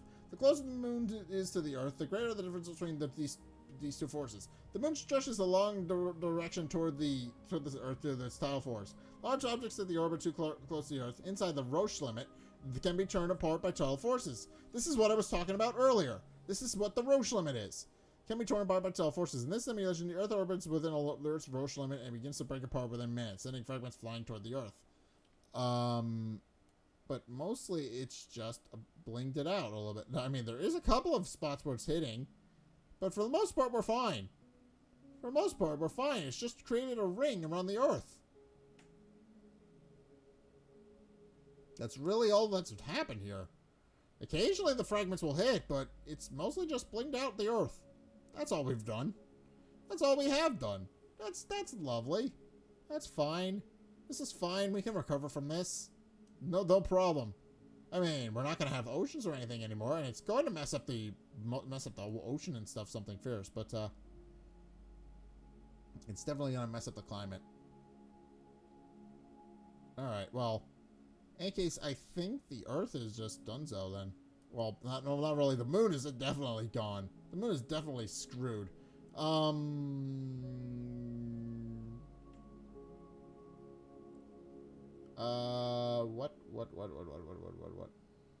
It was here, right? Bombardment of Moon. What is this one? Oh, I see. Things are slowly hitting the Moon.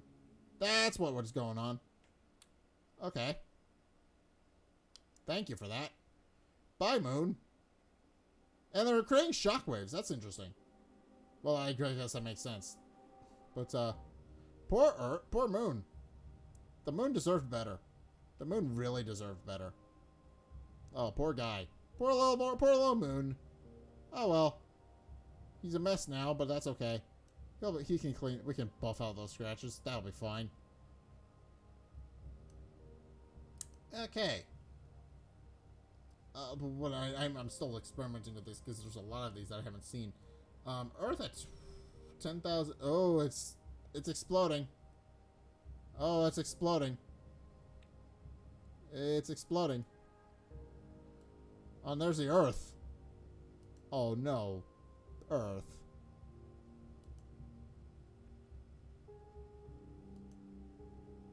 Moon. Yeah, the Moon is just exploding into pieces. Poor Moon. Poor Moon. Oh no. Alright, well.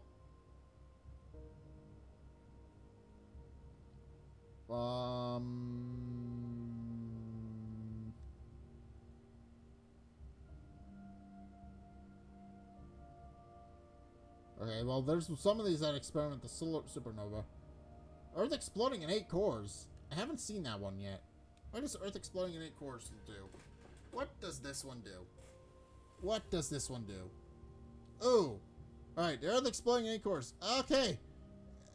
In this simulation, the Earth is orbited by 8 copies of the dwarf planet Ceres. Oh, 8 Ceres. That's what I'm misreading it. 30 minutes into the simulation, the Earth explodes, sending fragments in the direction. Earth Ceres is heated, but each Ceres is heated by fragments of the Earth strike as the surface without the Earth's gravity. Okay. Ceres will eventually fly off, and now Ceres has just been heated up to nothing. Okay. Earth exploding in real time. That one's not particularly interesting because we've seen that. Earth in between suns, we've already seen. I am curious about this one. This one is perfectly synced. So what happens? This one's perfectly synced. So what happens if I increase the mass somewhat? What happens if I like double the math? Double the mass. What happens if I double the mass with this one?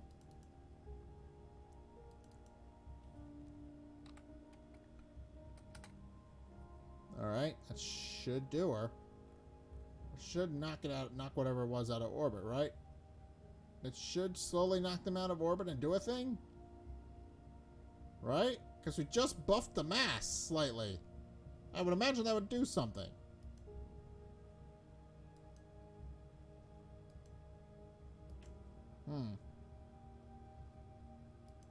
That hasn't done anything. 4 times. 8 times. 16 times. At some point, this is going to do something. At some point, this is going to affect them in a very big and major way. Eventually.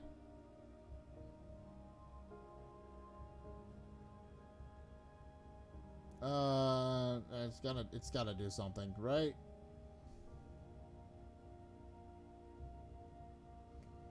Uh, 10 times. That should do a thing. That should do her. Should eventually pull them into each other. I'm fascinated to know how that's eventually going to work. 5 times Jupiter.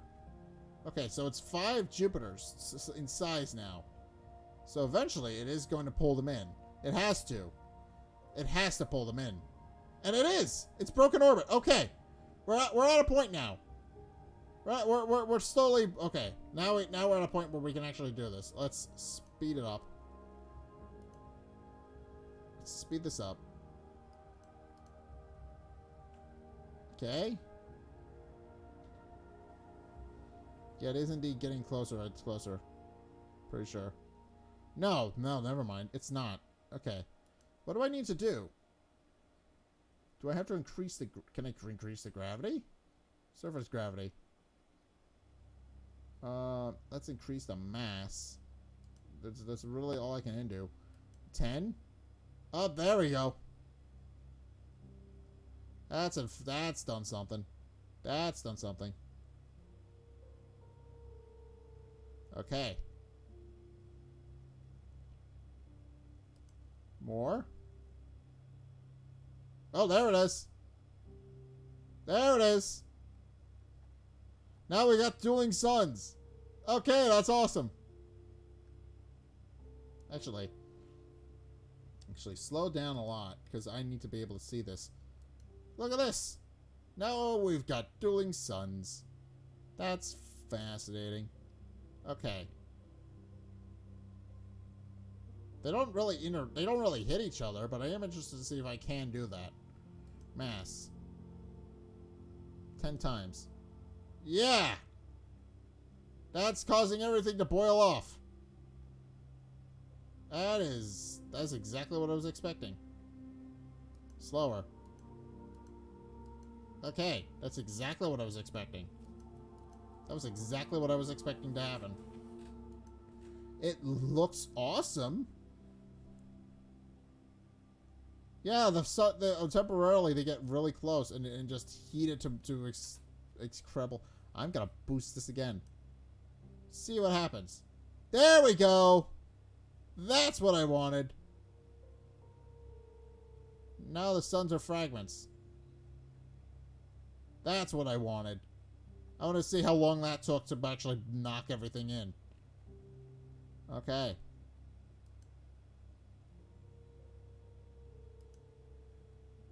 But increase that. All right, that's exactly what I wanted. And then that should be the rest. No, not quite. It's getting there. It's not quite enough to finish off the 2 suns. But it's getting there. Oh, no. It seems to have flung them free of their orbit. They're not coming back anymore. They're never coming back anymore. Okay. Come back. Come back. I want more. I want you to crash into me. God damn it. Come back. Oh, and I've created a black hole. Neat. There we go. All right, that did it. That did it. I don't even know what this is. What did I do? What the hell have I done? All right, let's see how big I can get it. All right, that's actually okay. Now I'm fascinated by what would happen in a how long would it take to achieve that same exact effect? Just keep increasing the solar system size. All right, let's do that. How long would it take for me to do that if we're with our own little sun that's already at normal size and it's the perfect size for us? Okay, let's close this. So sun mass, we can bump that up 10 times. All right, things are already starting to go weird. Things are already starting to slingshot around. All right, that'll work. 100 times. It's getting there. Things are starting to slingshot out. Yep, things are starting to be ejected from orbit. All right, 1,000 suns. Oh, now it's starting to pull everything in. Okay. 10,000 suns. 100,000. All right, everything's coming back. 1 million. Now it doesn't even look like a sun anymore. I don't even know what's going on with that. That's just a black charcoal sun. All right, more. More.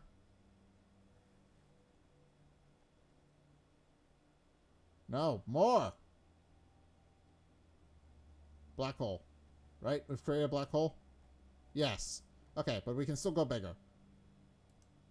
Let's go 1 Milky Way.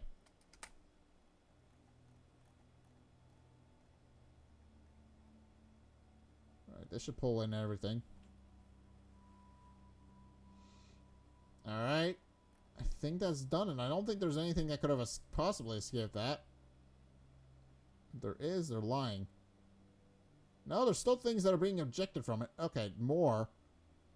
10 times the Milky Way. 100 times. How big can I make this black hole? Just until it encompasses everything.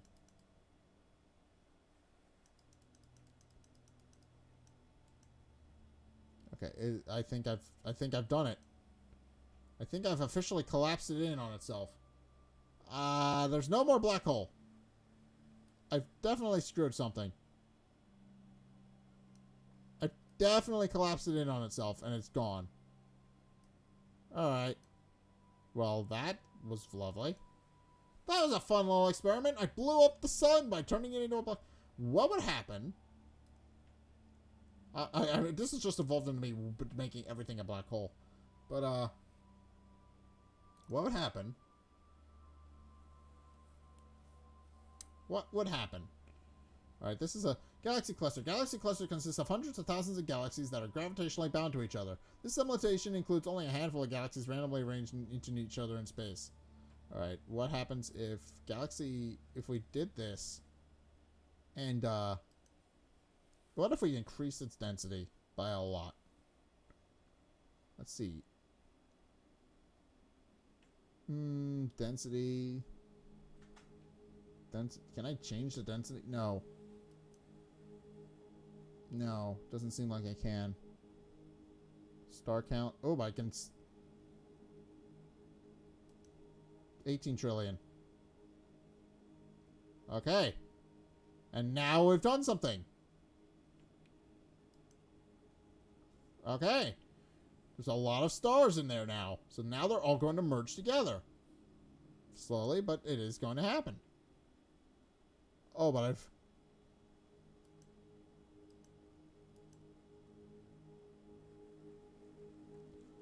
Alright. I don't even know what this is doing, but...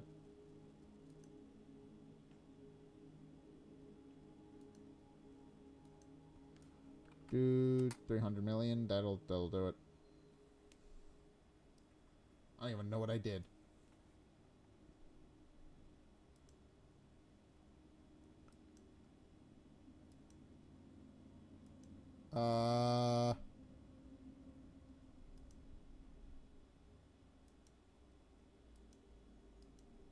Let's keep buffing this up.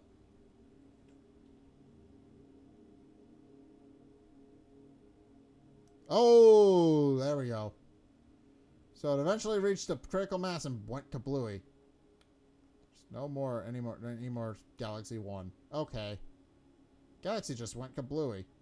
That's about what happened. That's about what I expected, but okay. So mass. So that just went critical. It just blew up. Okay. Well. What else we got? What else we got?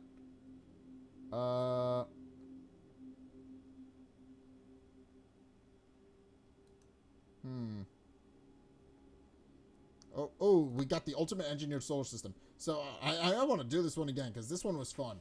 This one is probably one of the best, most perfect solar systems that will ever exist. But in reality, it will never actually be a thing, which is interesting. Okay, so let's see if we let's just messed up his perfectly mathematically calculated solar system, shall we? Let's just mess that up just a little bit.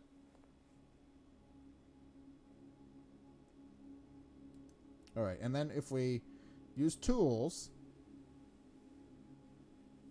let's see if we can modify. All right, planescaping force, explode, simulate, tools, add. Let's see. See what we're doing. See what we can do. Black hole. What's the biggest black hole we got? Okay. No, that's not what I want. Let's reset the simulation. But I have an idea. I'm just not walking through this properly. Let's reset the simulation. Let's reset the simulation. Restart. And I believe there's a way to replace things. I believe there's a way to replace something. Okay. Okay. We're back to the start. So, okay, it has to, my computer is having a hard time rendering what we're doing, but, we're back to the start. Right, we're back to the start. Sun. Okay. So this is a mathematically perfect galaxy. This is a galaxy that is perfect in every single way. Alright, so let's see what happens if we... Obviously, negative lumosity isn't going to do anything. Appearance. Actions. Replace objects. Replace objects with... What do we got? Oh, wait. I forgot about this. We can just replace it with random objects. Alright, so what do we got? 10-sided, 20-sided. Let's go with the 20-sided dice. Let's see what happens if we do that.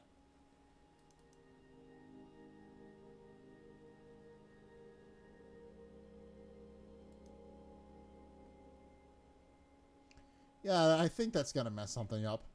It's a 20-sided dice. It's very tiny. There's literally nothing we can do about that anymore. Look at us. That's no longer a sun. So what's going to happen to his mathematically perfect galaxy? What's going to happen to this mathematically perfect galaxy that will never actually exist?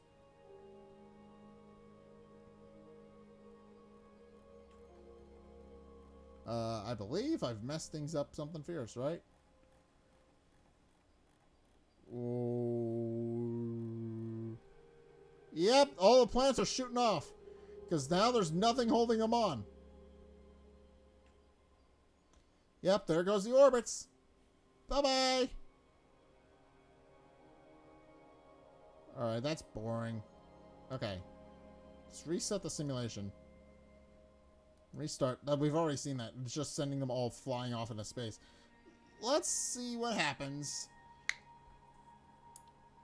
if we have a little bit more gravity. I think we all know where this is going. I've just evolved into sucking things into black holes. That's basically what my entire modus operandi has been now. Alright, so in case sun, action, and then I believe it should be under actions. Actions.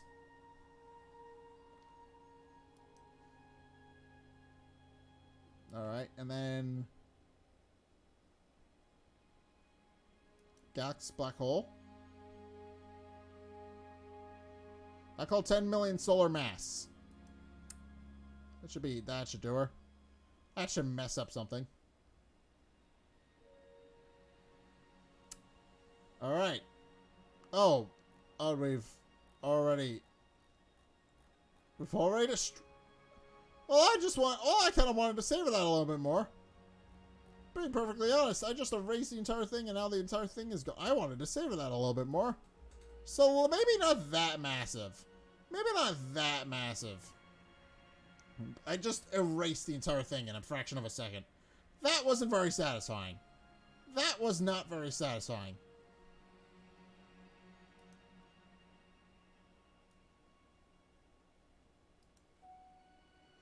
Alright, let's do this. There's gotta be one that's exactly the right size that we need, right? Place objects. Should be one that fits right in the exact spot that we need. Right in the exact sweet spot that we need.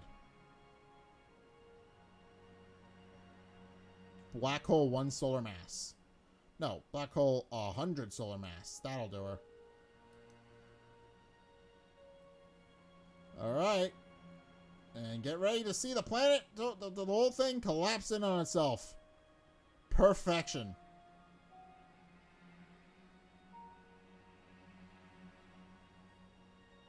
Yet they're colliding with each other in real time.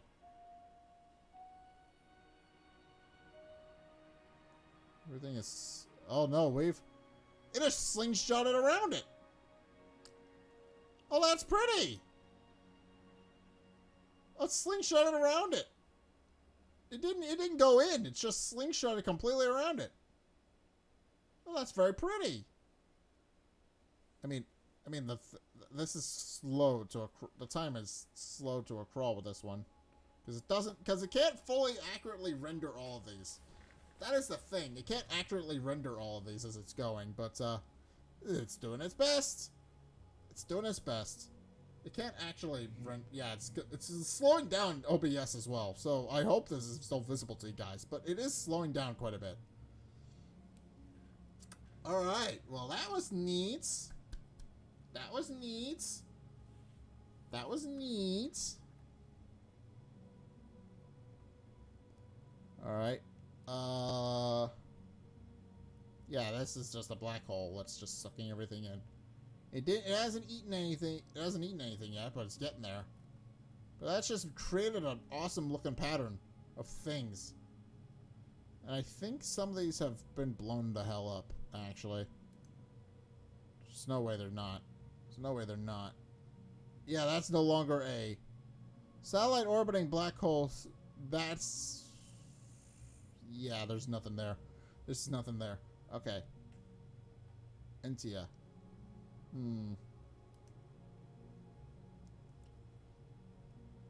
Let's edit this a little bit. See if we can... Yeah, it's not really doing anything. Everything is just kind of going in and out of the orbit. It's not really affecting everything. Oh, there we go. Starting to shoot things out of it. Oh, there we go. Oh, that's what I wanted. That's what I wanted. It's shooting everything out of the orbit now. Oh, that's perfect. Now it's actually starting to render a little bit more because it actually has the... yeah, there goes the bandwidth. It's starting to build up a little bit. It's starting to shoot everything off into space. That is awesome. That is a beautiful sight. Well, not really, but it's a very destructive sight, actually. But I do like the idea of it, of how it, where did the black hole go? Did I delete it?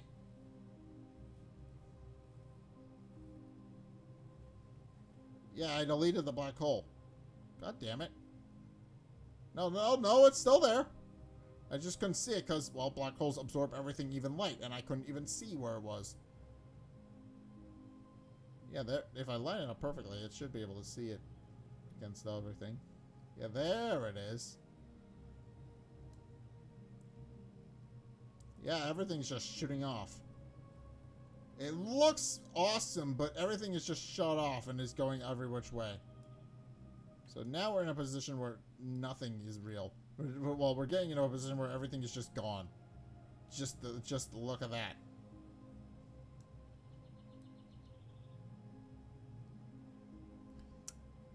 Well, there goes that mathematically perfect galaxy that we will never see. Oh, that's unfortunate. We erased a mathematically perfect galaxy. I feel satisfied that I destroyed somebody's hard work, and also at the same time upset. All right, I don't know. Let's just observe this in its natural state for a bit, because this is actually a really fascinating concept. So they explain this.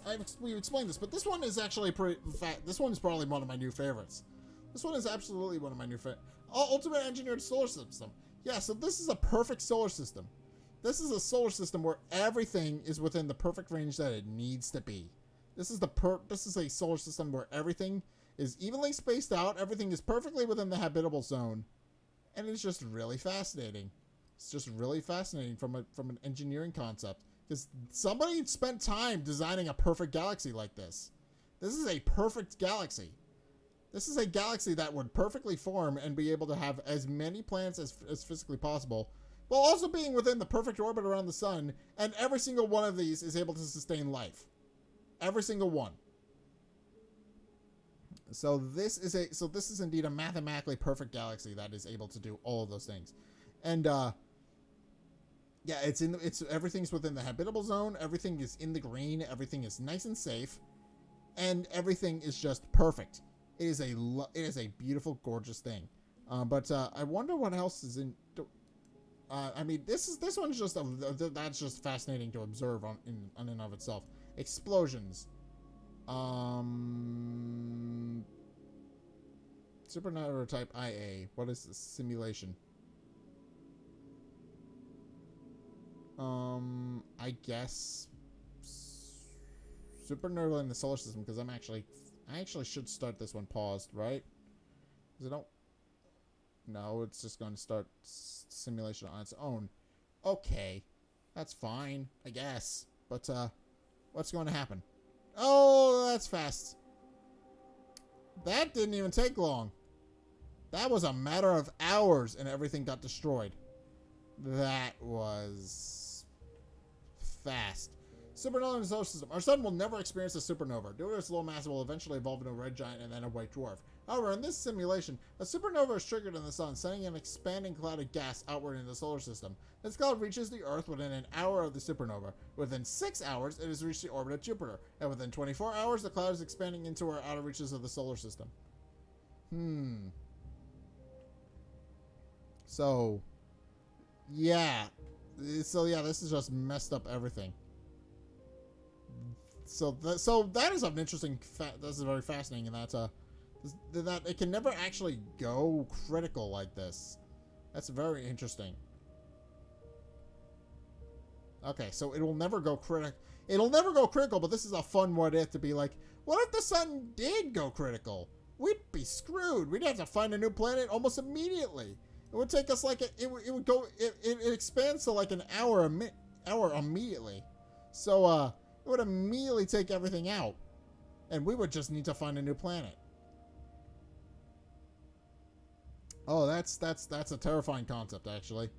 Surveilling the sun solar systems when slow. Ooh, this is a slow-mo version, so that we can actually see what kind of experience this would be.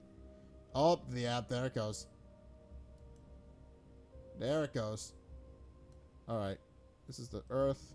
I want to zoom in on the Earth and just see the Carnage that. Yeah, poor Earth. Poor Earth is about to be fucked. Alright. Hi! Look at that! Oh, that we were so screwed if that was actually able to happen. If that could actually happen, that would be a problem. I mean, it is possible for something like this to actually happen. I mean, you would have something would have to hit the sun physically for that to happen, and it would have to cause a catastrophic critical failure. But it could happen. It's just very unlikely that it's going to. That is what this simulation is here to prove. It will never actually happen, but god damn it, is it terrifying. Yeah, it hasn't reached us yet, but it is getting there. Oh no, we're in it. Never mind.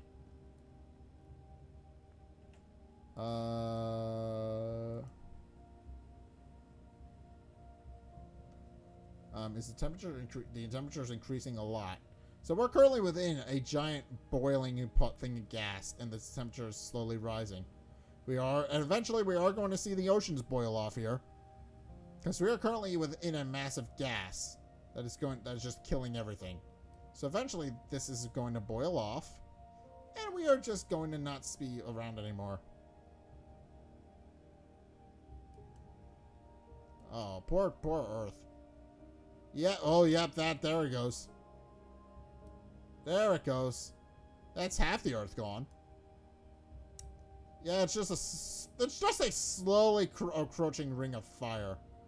The United States is the last to go, actually. That's ironically fitting. I mean that would be, we would just die last. There's nothing here.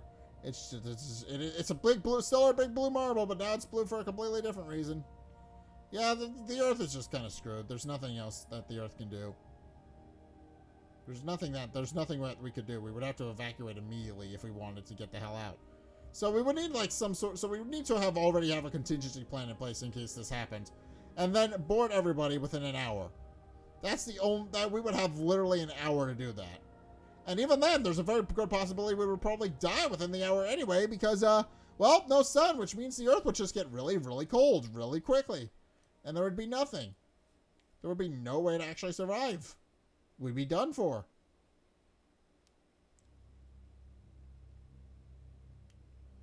Oh, but that is indeed a beautiful concept, though. It's just a slowly encroaching ring of fire that we can't really outrun or escape. Alright, well, the Earth is just done for. Even if we were able to rebuild from, well, the fact that we now look like a star, the fact that everything else is slowly freezing over is really not doing much good for our society. We would just be screwed. Yeah, I think everything is boiling off now. Yeah, the Earth is just boiled off. Everything on the Earth is boiled off. It is no longer able to sustain life. There's nothing left. It started off as it started off freezing up, but now it's boiling off and there's nothing left. That's scary. That's terrifying. And then there's just the fact that the Earth has just been eaten. Slowly but surely, the Earth has just been eaten. That's terrifying. Yeah, poor Earth is just boiled. Poor Earth has boiled off all of its water. That's just all that's happened to it. Poor Earth. Oh, but we're shrinking. Oh no. Oh, that's what's happening. We're shrinking. We're shrinking. We're shrinking. Gone. Good God. I didn't even realize that was happening. We're shrinking. We're shrinking to an impossibly small size, and now there's literally nothing left of the Earth. Oh, and Venus and now it's automatically jumped to Venus, who is probably in the same situation that the Earth was just in several minutes ago. It's currently shrinking. It's currently shrinking. Things are breaking off of it, or rather, it's just kind of becoming charcoal black. Yeah, stick a fork in that, because that is done.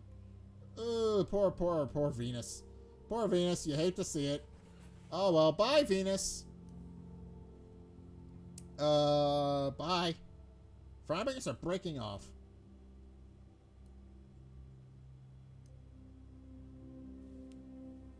Yeah, now it's slowly losing sun. It's boiling, I should mention. I mean, it's Venus. It's fine. It's probably fine, but I mean, Venus isn't in the habitable zone for the sun. It is in a place where it's not really able to sustain life, much less be safe. But yeah, Venus is just gone.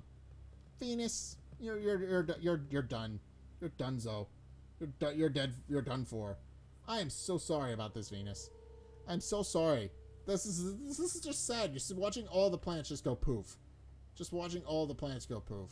It's just one of the saddest things ever. If it did indeed go supernova, I mean, again, the sun can't go supernova. I wonder how Mars is doing. I want to go see how Mars is doing. Oh, Mars is gone. Mars is fucked. Mars poofed. Mars poofed as I was going to go look at it. Oh, poor Mars.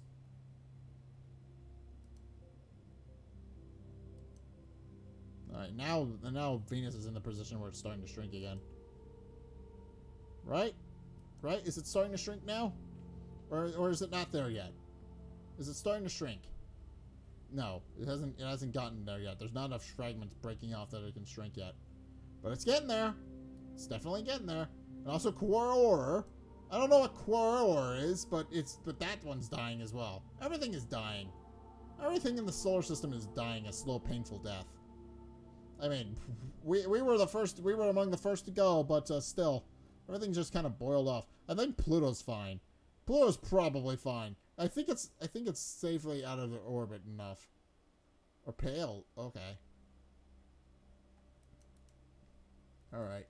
That's okay, well, it's breaking off. Yeah, everything is just dying. Yeah, fragments are just breaking off at a fast rate.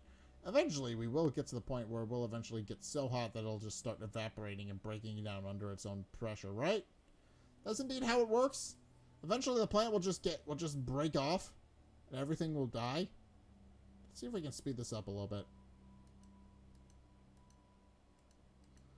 I want to. Yeah, there it goes. Poof.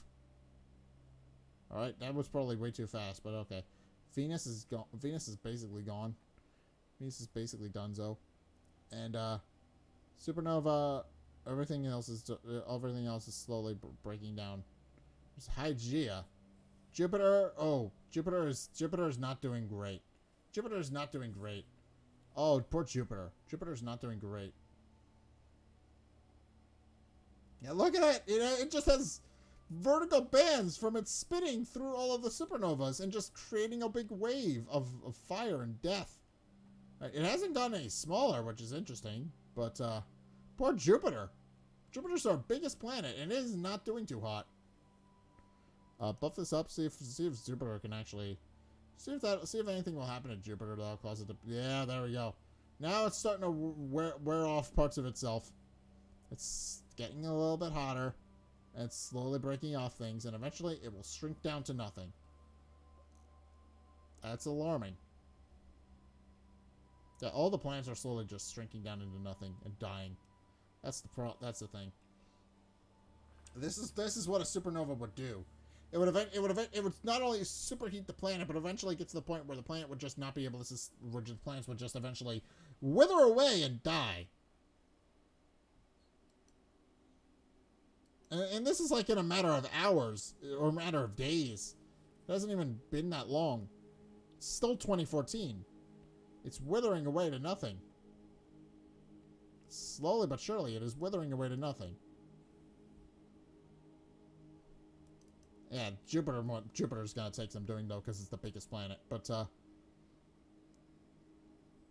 yeah, it will eventually wither away to nothing, and then it'll be gone. There's nothing else that can be said about that. It'll eventually just be nothing. Eventually, not even a planet will be left. Seems Jupiter has found some stability. Neat. Oh, there we go. No, never mind. It just took a little bit longer. It just took a little more speed.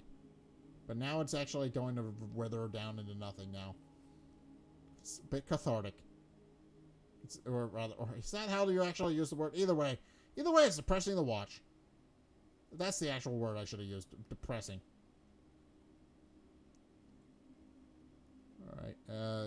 Jupiter is cooling off. Huh. Oh, Jupiter's returned to normal. All right, Jupiter survived.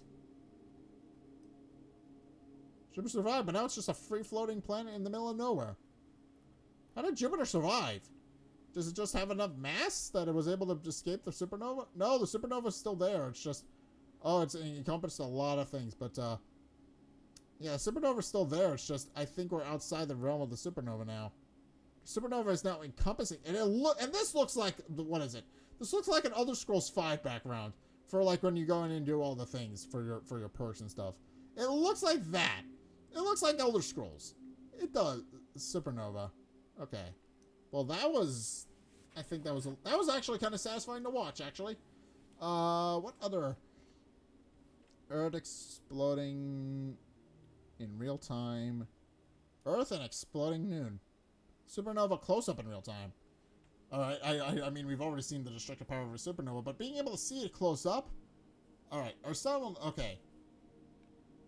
Alright. So this is in real time. This is what the supernova will look like. And of course, it's just there's nothing else here. So we're literally just observing what the supernova itself will look like. All right, maybe I shouldn't watch this one then, because we've already seen this one.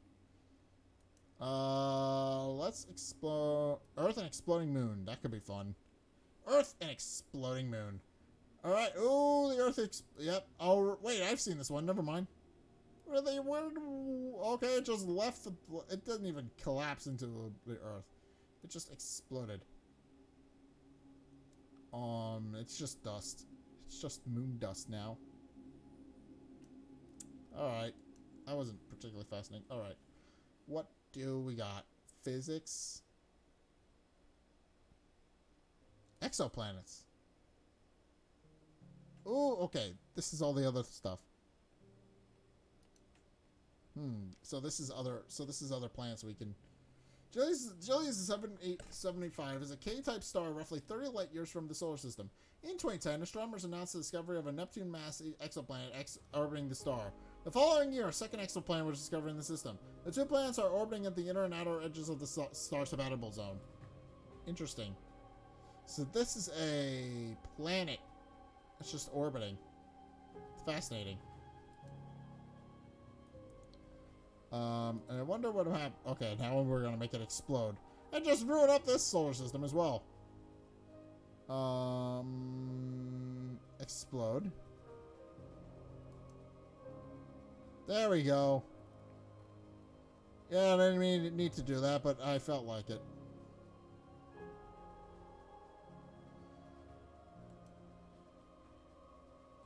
Alright, and just eliminate this solar system.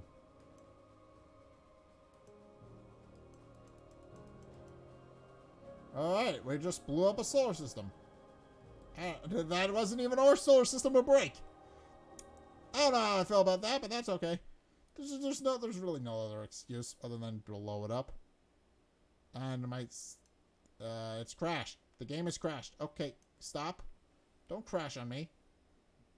No crashing on me. Oh no, it's crashed on me. I'm gonna have to reboot it. Oh no. Oh, it's fine. Oh, we're fine. I think. Or not. No, it doesn't seem like it's fine. Okay, never mind. It is correct. Okay, so the game is... So Universe Sandbox is... Okay, there it is. I think. No, yay! It's back to normal. Haha! I just have to wait it out. Okay.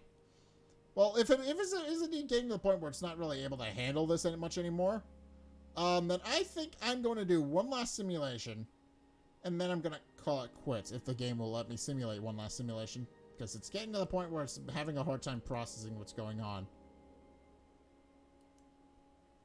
No, I want to wait for the... Okay. Oh, well, in that case... I was gonna... Well, it is about the time I knew it would only stop. I started a little later, but that's okay. Yeah, it's because the system is having a very hard time registering what it's supposed to do. But the game it is just not working anymore. So yeah, in case since it doesn't seem like it's gonna work, I think we're gonna call it. Thank you guys for watching. I think because there isn't really much else I can do other than blow stuff up. I think this was a thorough first episode. I mean, if there's anything else anybody wants me to do, by all means, shoot me up on Twitter or something. Go check out my Twitter. Go check out my main channel. Leave me comments on the VOD when it goes up. But yeah, if anybody wants it, has any suggestions on what you guys want to see from this, then I will absolutely come back for like a part 2 or something at some point. If anybody absolutely wants to see more of this, I will happily do that. But in case, I think that's gonna do it for today. Let's find somebody to raid. Who is currently live? Of course, that begs the question of if I can actually raid, because again, my computer's having a bit of a hard time with this. It's not happy. It's not happy. It's not happy with me at all. Okay, let's see if we can get it to raid.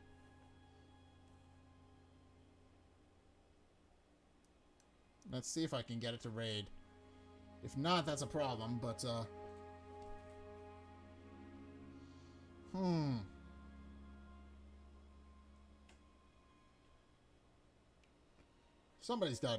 there's gotta be something that's... Okay. It needs to reboot. I think it needs to be... There we go. Okay. It did indeed do a thing. Okay. Well, in any case, raid a channel. Let's find somebody. Let's find somebody to raid. Since Universe Sandbox seems to have crashed, that may be a good enough time as any to just stop. So who's live? It's working on it, but who's live? Snow is currently live. Caddy is live with some Phasmophone.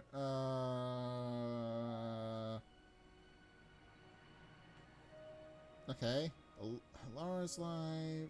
I got a couple people that are live, actually. Not necessarily people I know, but people I definitely follow are live.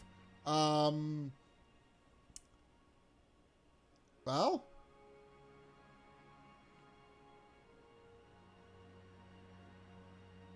Well, doesn't Caddy have her followers only chat on? So I don't know if that's a good idea to raid her. I don't think that's a good idea to raid her, looking at this. So, Snow is currently playing Dead by Daylight, so that would be a good idea. I don't know. It could be interesting. She's currently just running for her life, playing Dead by Daylight. Then she goes to shout me out. And then, I don't know, could be funny. Could be funny for her to just see that. But, I don't know. It just could be something hilarious. Let's go find her. Let's go find her.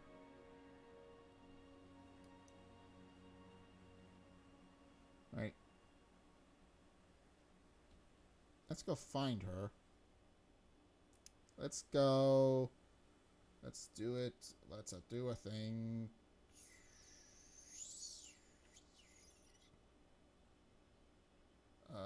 So Snow Puff. Okay, so so I think I got somebody I want. So we're gonna be rating Snow Puff in a couple. I'm gonna turn off the desktop audio because it seems like it's crashed. But yeah, we're gonna go raid Snow Puff. She is a VTuber. I know she's a dragon. I'm getting a phone call as I'm trying to raid somebody. Hold on a second. We're gonna mute the mic real fast.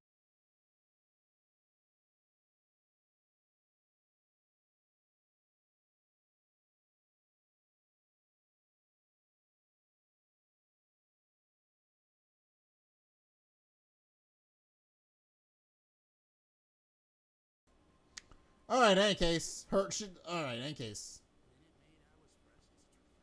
Alright. Okay. Alright. Well, there's an ad running on her thing, so I'm trying to talk over that. But, in case, yeah, thank you everybody so much for watching. We're gonna be rating Snowpuff. She is a dragon VTuber. She's very fun. I do enjoy her stuff. She's a very fun, very nice person. I do like her. She's cool. But in case we're gonna raid her, And she's currently playing DBD with her friends. So we're gonna raid her.